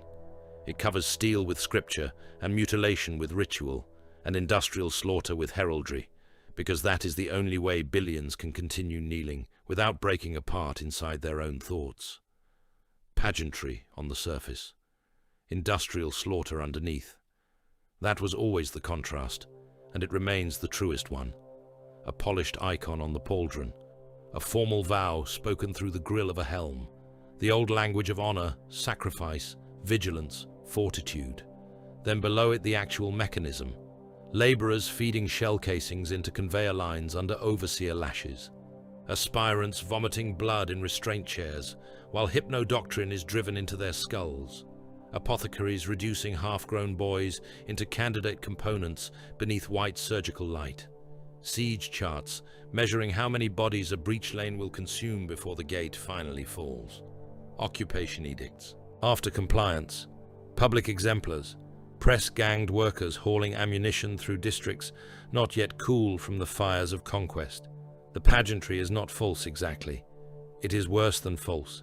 It is accurate in symbol and dishonest in implication. This is true of the wider Adeptus Astartes as well, though not all chapters reveal it with equal severity. Every space marine is monstrous by human measure. He must be. The work requires it. The moment a boy is taken from the species and made into something larger, harder, more pain-tolerant, more obedient to abstract necessity than to instinctive pity, the old human scale is gone. The average citizen who falls to his knees in awe before a battle brother is kneeling before something that has already traveled a vast moral distance away from ordinary mankind. Yet some chapters make that truth harder to ignore than others. Some wrap themselves so thoroughly in knightly romance, or savage spectacle, or visionary grandeur, that the underlying thing remains partially obscured. The Iron Knights obscure less. Their discipline is too severe, their methods too revealing, their homeworld too honest about the materials from which they are made. Look again at Bricantia, and one sees the whole factory chain of Imperial salvation laid bare. The bastions rise above the habstacks, the foundries burn without night. Overseers pace the gantries with lash and shock rod. Children sort shell fragments, carry tools, haul promethium lines, cough black into their sleeves, and learn before puberty that suffering is not aberration, but weather. Somewhere among them, a boy is singled out. Good bones, hard eyes, silence under pain. He is taken upward, hypno-indoctrinated, cut open, implanted, starved, beaten, taught to obey over the screaming, taught heraldry only after he has learned how to kill correctly. He grows into ceramite and ritual. Down in the manufactoria, workers forge the bolter shells he will fire. Other laborers cast the armor plate he will wear. Other serfs grease the assault ramps he will descend. Somewhere on another world, a bunker crew waits behind a blast door, believing the wall will hold. The shell is loaded. The ramp comes down. The breach is made. Bodies open. The dead are stacked aside. The line advances. This is not metaphor. This is the actual chain. Laborer, bolter shell, assault ramp, corpse. The Imperium does not produce protectors in the old sense. It produces weapons with just enough ritual and memory left to call themselves men. There is tragedy in that, but not innocence. The Iron Knights are not victims merely because the Imperium made them this way. They are also practitioners, willing and severe, the inheritors of a doctrine they neither soften nor meaningfully question, so long as it continues to function. That is part of what makes them so compelling and so dreadful. They believe in what they are doing. Even when that belief takes the cold form of procedure rather than fervor, it remains belief. One sees it in the Beast War, where they answered Terra's call and continued after Chapter Master Malphonse fell, because the line could not be allowed to fail, merely because the head had been struck off. One sees it in the Feast of Blades, where they worship martial precision so sincerely that the duel becomes a chapel in which killing is rendered as pure as possible. One sees it in the trenches of Amistel Majoris, where plague and rot and biochemical corruption transformed the whole world into a mass grave, and the Iron Knights still held formation, with the calm of men who no longer expected the universe to contain any clean spaces. One sees it even in the nightmare suggestion of the Iron Brethren, because that shadow would not terrify so deeply if the line between loyal severity and fallen severity were not already disturbingly thin. The title must therefore be understood correctly. The Iron Knights are not secret, because nobody knows them. Their banners are known, their bloodline is known. Their campaigns are known. Their champions are known. Their icon endures in archive, reliquary, shrine paint, and battle report. They are secret because very few people look directly at what they imply. To do so would be to admit that the Imperium's continued existence depends not on hidden virtue, but on publicly sanctified monstrosity. It would mean recognizing that the Empire survives by creating men who can walk through chambers full of steam and organs, through trenches where the dead ferment underfoot, through plague fog and breach fire and the collapse of command, and keep issuing clipped formal orders as though horror was simply another weather condition to be managed by ritual and ammunition expenditure. Does that make them evil? The question is too small for the age. Evil implies choice within moral space, broad enough for alternatives. The Imperium has spent 10,000 years reducing its own alternatives until what remains are gradations of necessary brutality. The more useful question is whether monstrosity becomes virtue when it is all that stands between mankind and extinction. The Iron Knights do not answer that question. They embody it. Their existence is the answer the Imperium has already chosen, long before any philosopher can begin arranging words around the wound. And so battle ends, as it always truly ends in this age. Not with cheering crowds, not with the clean tableau of a savior standing triumphant over a defeated foe while the grateful lift their voices in praise. That is mural work. That is the narcotic dream of a civilization too frightened to tell itself the truth. Real endings are quieter, the armor cools, the machine's spirits tick in the settling heat, smoke drags low across broken walls and shell hollows. Flies gather first at the mouth wounds and then everywhere else.